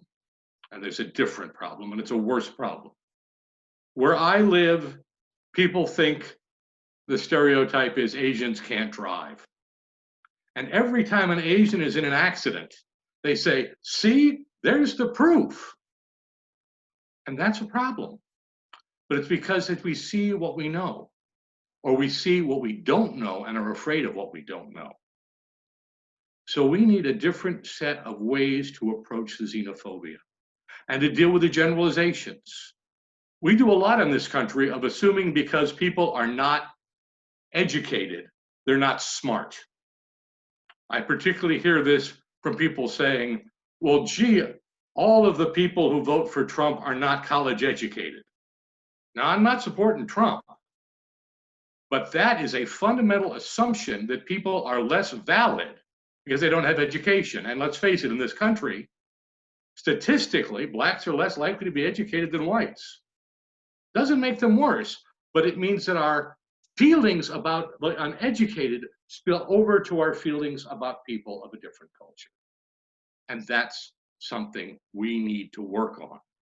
We need to look at differently. My goddaughter's ex-fiance, and thank heavens he's an ex-fiance, was a jerk. He was an idiot. He was, well, he was chauvinistic to the point of misogyny. Everybody could tell it about him. Now, he happened, as it turns out, to be Asian, as is my goddaughter. They're both from Taiwan. Well, people in the area that he lived in, which is the same area where my wife went very comfortably to graduate school years earlier, referred to him by a number of nasty racial epithets. And you know what? That's because when you're mad at somebody, because they're a jerk, because they're an elitist, because they're a misogynist, you don't say, well, what is the politically correct? What is the mentally correct? What is the, you say, how can I hurt him? Now, he can deny being a jerk. He can't deny the fact his eye shape is different. He can't deny that his skin texture is different. So those are the words we use. What we need to learn to do, my friends, is accept the fact that people are different. Blacks have a different cultural experience than whites in this country. I would expect them to be different. We've got to say, that's all right. Or deal with our anger as we deal with our anger. But accept their difference and learn to deal with it. Racism is not just about race. It's about the assumptions and the xenophobia. Thank you very much. Thank you for that presentation on an issue of the day. I love issues of the day. Interesting that you brought up being in Chicago in an all-black neighborhood. One of my semesters of my ill-spent college experience, I was in a community college where there was me and 5 other white people and everybody else was black. And so I was more a curiosity. Turn that all the way around. I never attended a school with anyone who was a minority until after high school. So you can imagine that life-changing experience for me, and I really appreciate your approach to this topic of the day. Our speaker number 12, coming to us from the future, Carl Hughes. Let me read a little bit of his introduction. Carl Hughes has a background in strategic planning, facilitating executive level business planning and project operating reviews. He is currently the program quality director, number 3, from Victoria, South Australia and Tasmania. And he was recently the president of the first club to reach President's Distinguished in the Distinguished Club program and for quality and educational goals. Last year, he competed and placed in the district final of 3 categories of the same contest: international speech, impromptu speaking, and speech evaluation, and received the Distinguished Toastmaster Award and Toastmaster of the Year Award, a district officer for the year award, and is listed as a star award. His speech, and I've got to get to my title after that, and let's see, where are you? Well, Carl, you're going to have to give your own title because I missed in my notes here. I don't have it written down. So, Carl Hughes. Tom, the title is Digging for Gold. Digging for gold, right? I wrote that down somewhere and I didn't write it big enough on my notes. Thank you for that. Digging for gold, Carl Hughes. It's 1880 in the small Australian country town of Carisbrook. It's gold rush time, and the little community is a hive of activity. 7-year-old Matilda Aston, known as Tilly, is standing on the boardwalk next to the general store, shielding her face from the hot Australian sun. She's excited because she can hear the sound of the Cobb & Co stagecoach rolling into town. She can hear the crack of the whip, the jingle of the horses' harnesses, and she can smell the dust as it kicks up from the street. Tilly would love to see that stagecoach, but she can't. Tilly was born into a dark world. Tilly is blind. In 1880, a blind girl in a small country town in Australia was destined to a life of poverty, poverty of mind, body, and spirit. But not Tilly. Tilly's got her prospecting tools. She's got her mind, her heart, and her own 2 hands, and she's digging for gold. Mr. Toastmaster, ladies and gentlemen. As a young child, Tilly learned to read and write Braille at the Asylum and School for the Blind in Victoria. She worked so hard at her studies that as she grew older, she got entry into university, the first blind person in Australia to do so. But there was a problem. There was no Braille books for her to read for her courses. How was she going to go through university with no books? Did that stop Tilly? No. Tilly was digging for gold. She created her own Braille books using a simple slate and stylus. She punched out those Braille dots, translating every single letter and symbol in those thick university books. It was such a laborious task that she couldn't do that and study at the same time, and she had a mental and physical breakdown. She had to abandon her studies. Her dream of going to university was dead. Did that stop Tilly? No. She was digging for gold. Determined to make sure that didn't happen to any other blind person, in 1894, she created the Victorian Association of Braille Writers. She was determined to make sure that every blind person had the opportunity of knowledge through Braille books. Then, in 1895, she created the Association in Australia for the Advancement of the Blind. This organisation did such great things for blind people in Australia. For instance, she stopped the archaic practice of a blind person having to pay a £400 bond just to go across into another state. She also successfully lobbied for the right for a blind person to vote. Why did she do all this? Because she was digging for gold. Tilly Aston was one of those rare, heroic individuals born to true disadvantage and adversity, who rise above those challenges and then show the way for us all. Tilly said that poor eyes limit your sight, but poor vision, that limits your deeds. Tilly Aston was a visionary without sight, yet she saw more than many sighted people did. Today, Los Angeles, Australia, we've seen some devastating bushfires. In the cities and in some of the towns, there's civil unrest.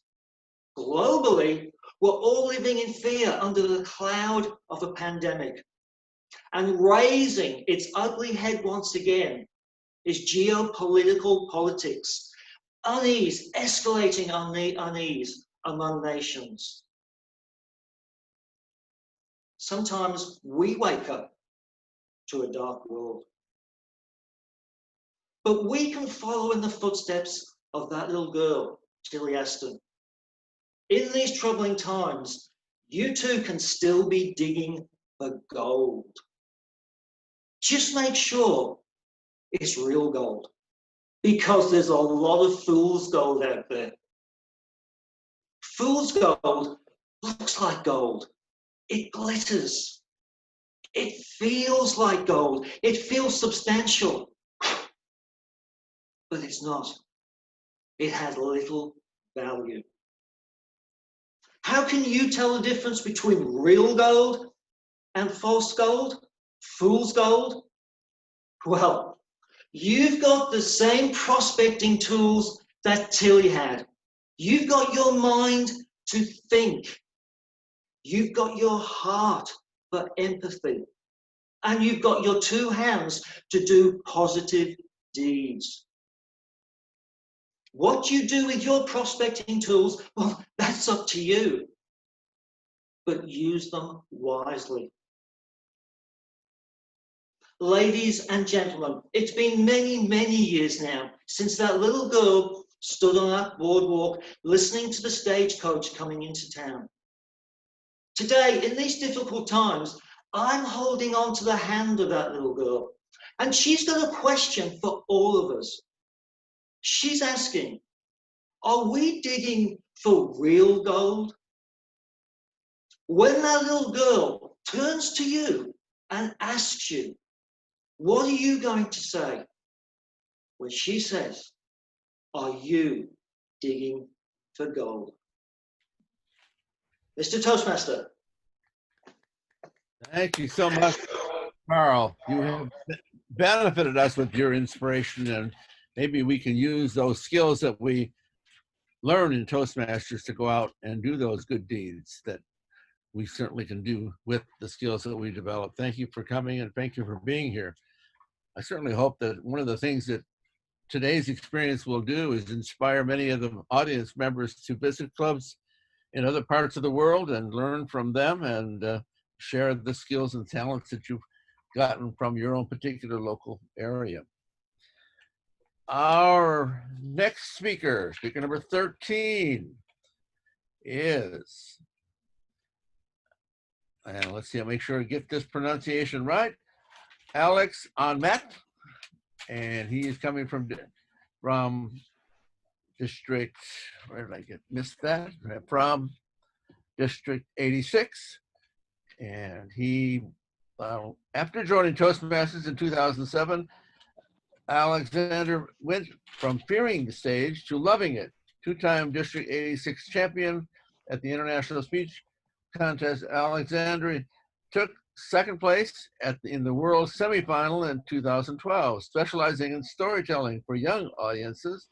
Alexander is preparing a Canadian tour of elementary schools from Ontario to British Columbia. At home, Alexandre practices the art of storytelling with his most difficult audience, his two 7-year-olds. Well, wait till they're 17, then you'll find a real difficult audience.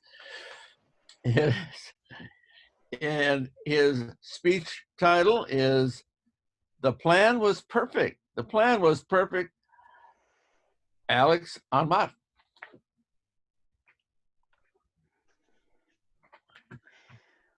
When our twin girls were just 6 months old, we planned a day trip to the village of Sturgeon Falls to visit the cottage of my Uncle Phil and Aunt Simone.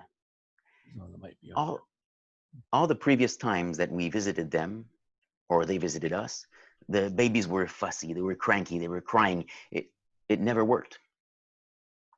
I think my Aunt Simone might have been thinking, what is wrong with these babies?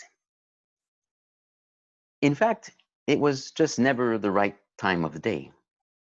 They hadn't had their nap. So we wanted this visit to be perfect. Our plan for that day was,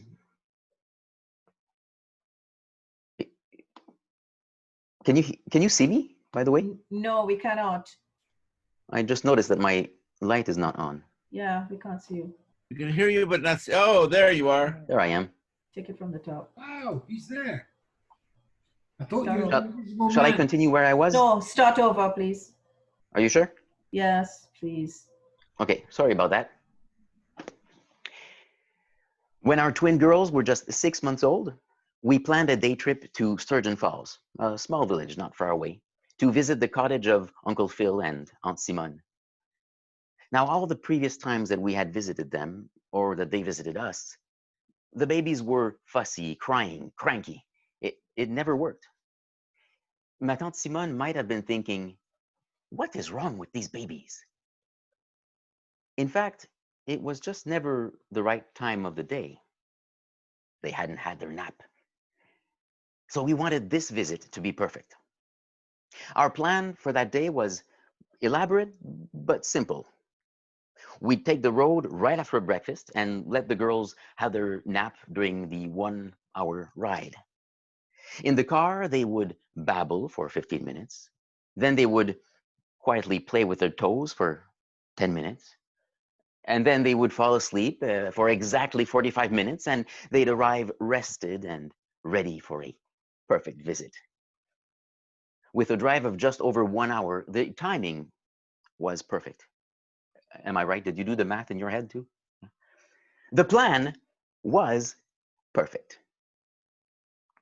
Now, do you find that sometimes a plan is made to be broken?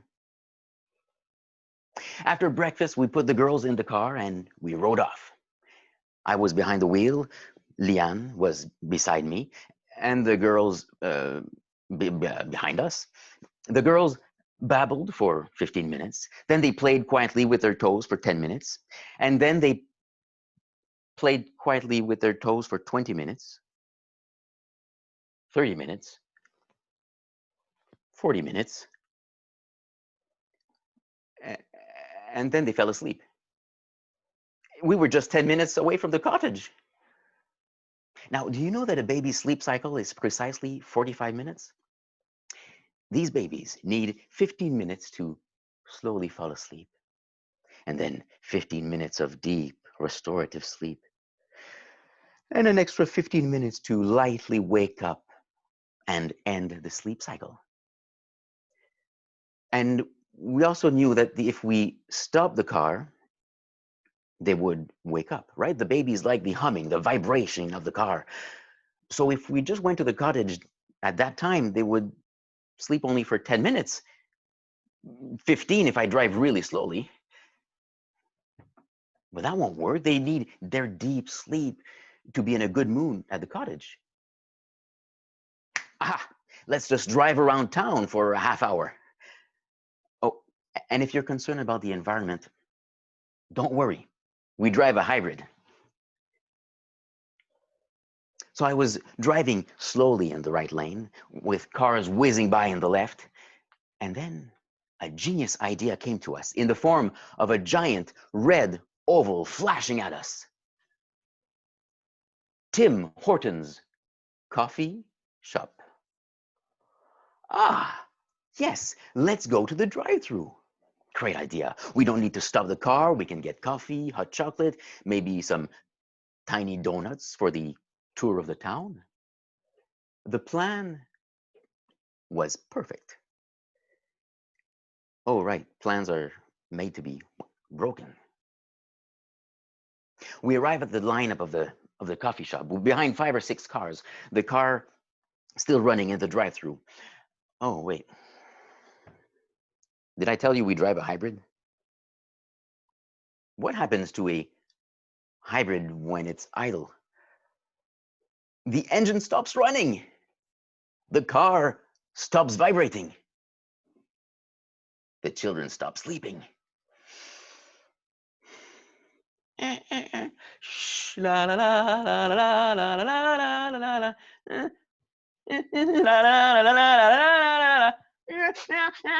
Oh no! They are awake. Okay, change of plans again. Now, we can't turn the car around. We're stuck in the 15-car lineup to Tim Hortons. Note to self, when the girls are sleeping, don't go to the drive-thru. So we try to figure out a new plan as we sip our dark roast coffee and French vanilla. Do we now drive around for 40 minutes just hoping that they will fall back asleep? No, that won't work. They just had a power nap. I know firsthand the power of the power nap. It's how I got through university. And back then, a power nap didn't make up for a poor night's sleep. So the same goes for the case of a 6-month-old. After a power nap, yeah, they'll be good for an hour, but then fatigue will start again. Just like my university classes. So what do we do? Okay, so we thought of the plan, and here it was. We arrive at the cottage at around 10:30. We say, hello, Uncle Phil. Hello, Aunt Simone. We'll just play for a short while, and then we'll let the girls sleep, okay? But for them to sleep well, we knew it would not be as easy as at home, just putting them down. So we would place them in a baby wrap, and they would naturally fall asleep close to our hearts. So the plan was perfect. Oh, right. Plans are made to something. So we place our daughters in our baby wraps, one baby each, one wrap each, Liane and me. We step outside so as not to be interrupted by the distractions in the cottage. Lights, sounds, people. And we went outside, but the sun was high. That's not good to fall asleep. So we went to the woods for shade in the shadow of dark oak trees. Ah, that works.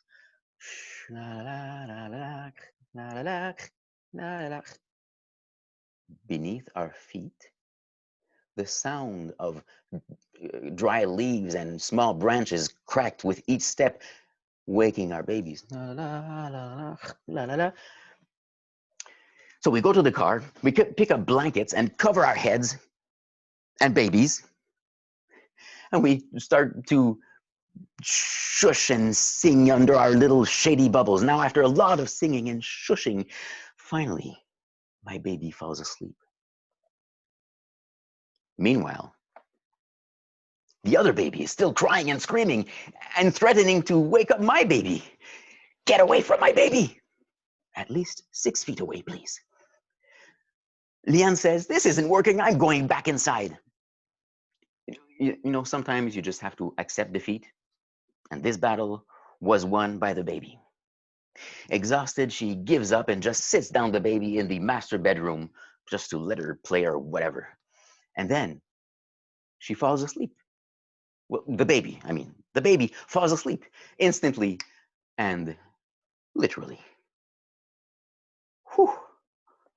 45 minutes later, they both wake up, well rested, ready for a playful visit.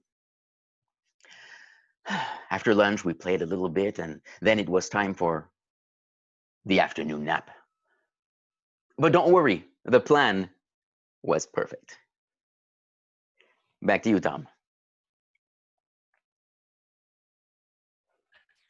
Boy, we know that the technology of Zoom is something that we all have to learn a little bit about, and I think we learned a little bit about the use of it from you today. I appreciate your use of those skills, and I'm glad we were able to get to see you the whole time too. Merci, thanks. Our number 14 speaker, and we have 2 left. We have our number 14 speaker is Dan McGill. We will leave Ontario, Canada, and we will end up going to London, England. And Dan McGill's speech, I have heard Dan speak both in person at our Speakers Bureau and on Zoom at some of our club meetings. He is going to give us a speech that I have heard, and I've heard him give other speeches, and he never disappoints. Title of Dan's speech is A Wonderful World. A Wonderful World, Dan McGill from London, England. Thank you. 51 years ago, Neil Armstrong became the first man to set foot on the moon. The world watched. But as a Toastmaster, I evaluated. I thought Neil could have used more eye contact. Try it again without the helmet, Neil. The virtual backgrounds left a lot to be desired. And was it just me? Or could anybody else smell cheese? But to conclude, this was a fantastic Moonraker speech, and I look forward to seeing Neil's next landing as he embarks on his planetary mastery pathway. Toastmasters and guests, do you remember giving your first evaluation? It's nerve-wracking, isn't it? Such a big responsibility. I used to put so much effort into my evaluations. I'd study the objectives, desired goals, and outcomes to the point where I was virtually stalking the speakers. But over time, I stopped putting in so much effort, and I found myself giving the same advice time after time after time. Rose has great eye contact. Roz made good use of the stage. Tom could have gone into less detail about his wedding night. I suppose I got comfortable. Incidentally, so did Tom. But then the world changed, and suddenly we're all doing Toastmasters online, and I could go to clubs anywhere in the world. Hi, I'm Dan, a Toastmaster from London. Would it be okay to come to your meeting in Canada tonight? Of course, Dan. We need an evaluator if you're up for it. Yeah, online evaluation. Not a problem. I'll just tell them they should have used more of the screen. So I agreed. Moments later, I get an email from the speaker I'm going to be evaluating with some information about her speech. I skimmed over it. The title was A Wonderful World. It was an icebreaker, and she'd be talking about her love for Neil Armstrong. I thought of a clever conclusion, closed my laptop, job done. That night, 1 a.m., I logged in, all ready for the meeting. My speaker was up first. I had everything I needed. Pen, paper, pre-written list of evaluation cliches. I was good to go. Stay focused, I said to myself. Don't fall asleep. It was late for me. And a big round of applause for Jessie, please. Okay, here we go. She's about to start. Get ready. Could we have 1 minute on the clock to jot down some notes for Jessie, please? What? She's finished. I've daydreamed through the entire speech. Surely not. I had, though. And as Jessie is our only prepared speaker for the evening, we're going to move right into the evaluations. Dan, our special guest from the UK. Are you good to go? Yeah. What was I going to do? I'd missed every single word. And there I was, speaker view, me, pinned in London, in my pajamas. Okay, keep calm, I said to myself. What would our leader, Boris Johnson, do in this situation? But this was no time to shake hands with everyone in the room and spend 2 weeks in hospital. But then it came to me. What an idea. I started to speak.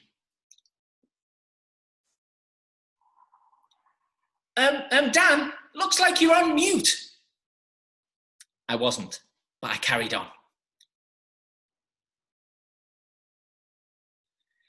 Dan, you don't seem to be on mute, but we can't hear a thing. What a plan. Blame technical problems and type a message in the chat saying I'd send a written evaluation later on, then disappear off the face of the earth. But then my cat decided now was her big moment. She jumped down from the window ledge onto my shoulder and started to meow. Oh, Dan, we can hear the cat. We can hear the cat. It looks like you're good to go. So I started. What a speech Jessie gave us today. Did you all enjoy her speech? What did people like best?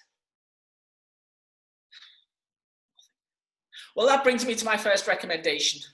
I thought Jessie could have used more of her screen. In the corner of my eye, I noticed somebody type in the group chat, does he realize Jessie is a man? Okay, I needed to get out of this fast. Let's go for the big conclusion. I remembered the title, Wonderful World. I remembered it was an icebreaker, and I remembered it was about Neil Armstrong. My big conclusion still worked. So to conclude, for Jesse, this may have been one small step into his living room, but to paraphrase his greatest hero, it was one giant leap for Jesse's confidence. Next morning, I got an email from Jesse, thanking me for the evaluation. I loved your conclusion, he said, but you do realise my speech was about my hero, Louis Armstrong, not Neil Armstrong. Wonderful world, that made more sense. That night, I realised Toastmasters is as much about learning the skills of public listening as it is public speaking. And of course, it can be harder in this online environment for us all to stay focused. But how lucky are we that we can continue to meet like this? When Louis Armstrong first read the lyrics for A Wonderful World, he said he couldn't wait to sing it because the words reminded him of Corona, the neighborhood in New York where he and his wife had spent their lives. And when I see these online meetings, I have similar thoughts. The colours of your living rooms, so pretty on the screen. The books on your shelves that you never ever read. I've seen friends shaking virtual hands. Red timing lights too. They're really saying, we've had enough of you. I've heard grammarians cry. I've watched your beards grow. But without all this fun, where else would we go? I think to myself, what a wonderful world. Mr. Toastmaster. Thank you, Daniel. I'm so glad you were able to come all the way from London and have to get up at 4 in the morning, I heard. So that's why we scheduled you toward the end. Thank you so much again. Look forward to hearing your next speech. Now, I have to make sure no one leaves right now because the next speech, I have to say, I'm required to say, is the most important speech of the evening because it is being given by my co-chair of the Speakers Bureau, Michael Osier, who also has the dubious honor of being co-chair of District 100 Speakers Bureau.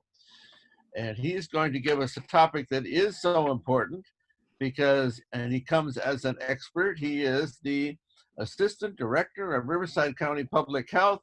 Michael Osier, past district governor, past international director, and his speech is, where'd my title go? It disappeared again.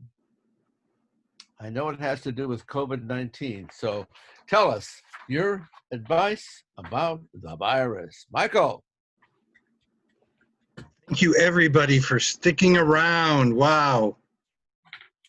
So here we go. What would this be without a PowerPoint? Wow. All right, here are our Speakers Bureau. Now, I heard someone earlier, Atesh, talk about flattening the curve, but who knows what it means? If for the COVID virus, if we didn't do anything, the blue, look at that blue shape. Tons of people would be sick, they'd all be in the hospital. The hospitals and ICUs would be overwhelmed and people would die. So the philosophy was to flatten the curve. Look at that yellow curve. Now, is anyone here University of Michigan fans? See how we have Michigan colors here? I like the colors. So we said in March and April, flatten the curve. It didn't make the virus go away, but spread it out over a long period of time so that when people got sick, there was room in the hospital and we could take care of them. And the virus would go over time. We were so successful that the politicians thought the virus was gone. And the public health people said, no, no, no, no. Please, we're only flattening the curve. And they said, Mother's Day is coming. Open up everything. Let people go visit their moms. And disaster struck because the virus was still here. Because the virus, it infects a lot of people. You'll see in the top right, if you don't wear a mask, if you don't do anything, it's every person who's sick will infect 2.5 people. Now in California, we're down to about 1.2. So everybody infects 1.2, which means the virus grows. That's called the R naught for those who care. But here's why you care. Look at this over here. Look at that curve. Look at April, how low it was. We were doing great. And then Mother's Day hit, 2 weeks later, the climb started. Then Memorial Day hit, 2 weeks later, the climb. Then Father's Day, then it went even bigger. And by July 4th, we went from maybe 3,000 cases in April to now just in San Bernardino, in Riverside, 17,000 cases on July 1, and it doubled to 35,000 on August 1st. Because people didn't understand what flattening the curve meant, and it got very late to make a difference. Here's another interesting approach. This looks at what we care a lot about is the positivity rate, meaning of the tests we do, how many are positive? You want to be 5%. The state says if you're over 8%, you're on the bad list. Riverside is like 13, 14, 15, 16%. And we've tested everybody in, well, a big percentage of Riverside County. San Bernardino is about the same. And that's bad. That means the virus is everywhere. Now, to add complexity to this matter, the whole state system that tracks all this crashed last week. All the numbers since last Tuesday are wrong. All the numbers have been underreported. Even though everyone's increased, it's much worse. Just in Riverside alone, we expect the state undercount for Riverside is 2,000 cases, which, hey, you have 38. What is 2,000? It's huge. It's causing all kinds of problems throughout the whole state. I don't know what to do. However, Riverside will take credit. We were the first ones to call the state last Wednesday to say, your numbers are wrong. And they said, no, your numbers are wrong. But guess who was right? Riverside was right. So we were the first to know that things were really bad. So what do you do when all this happens? Well, I'm public health. I want you to stay home, for God's sake.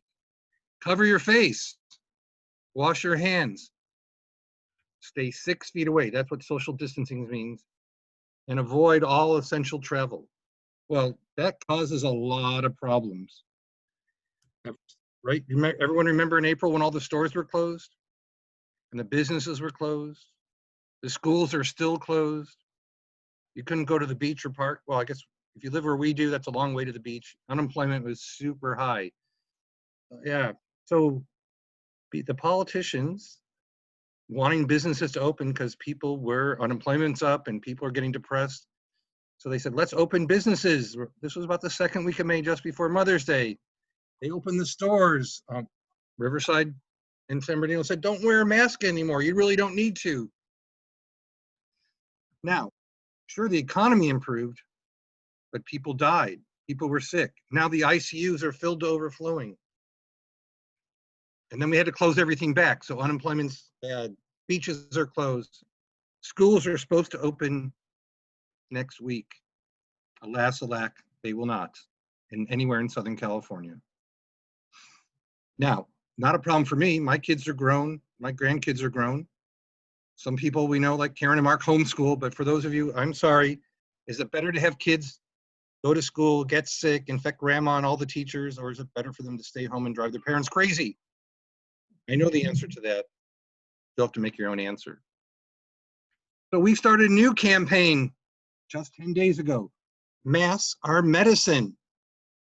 That's good. Now, people are mad at me. I didn't invent this. But masks aren't medicine. It's not a pill.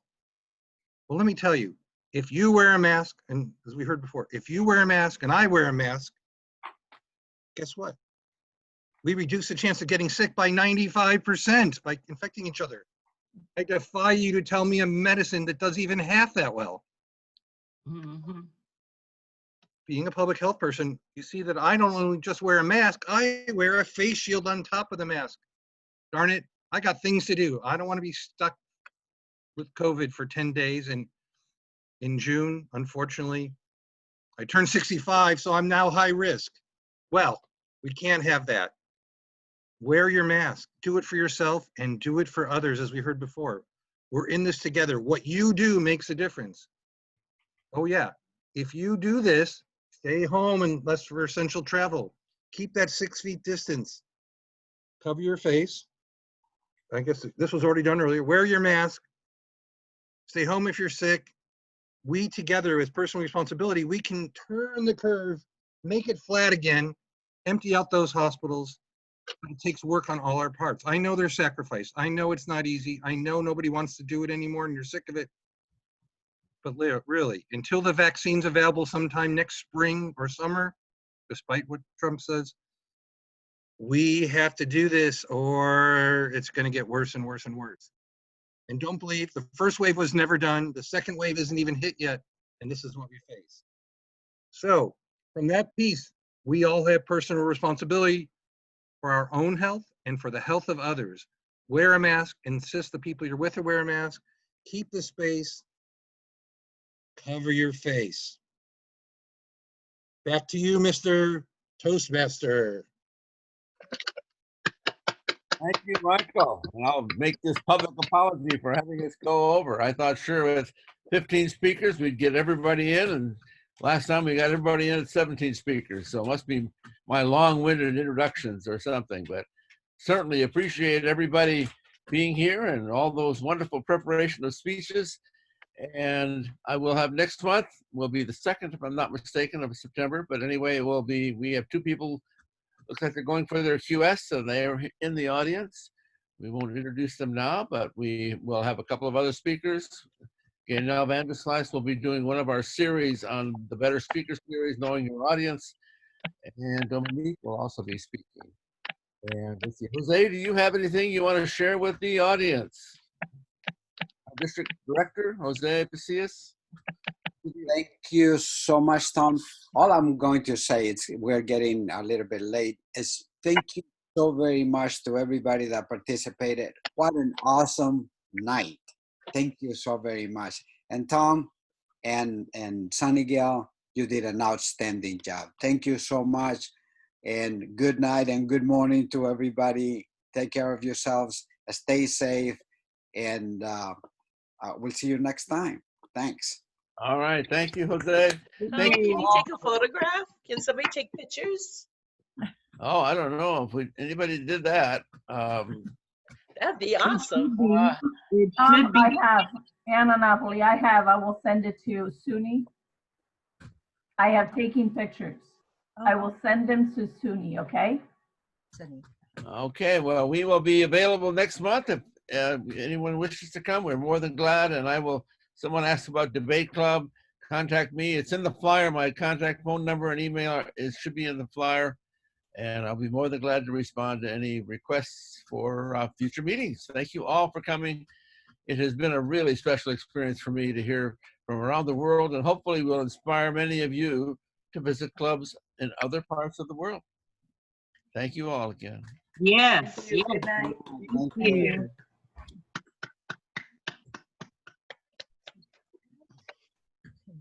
Bye, Rose. Bye. Thank you. Goodbye. Bye. Bye, everyone.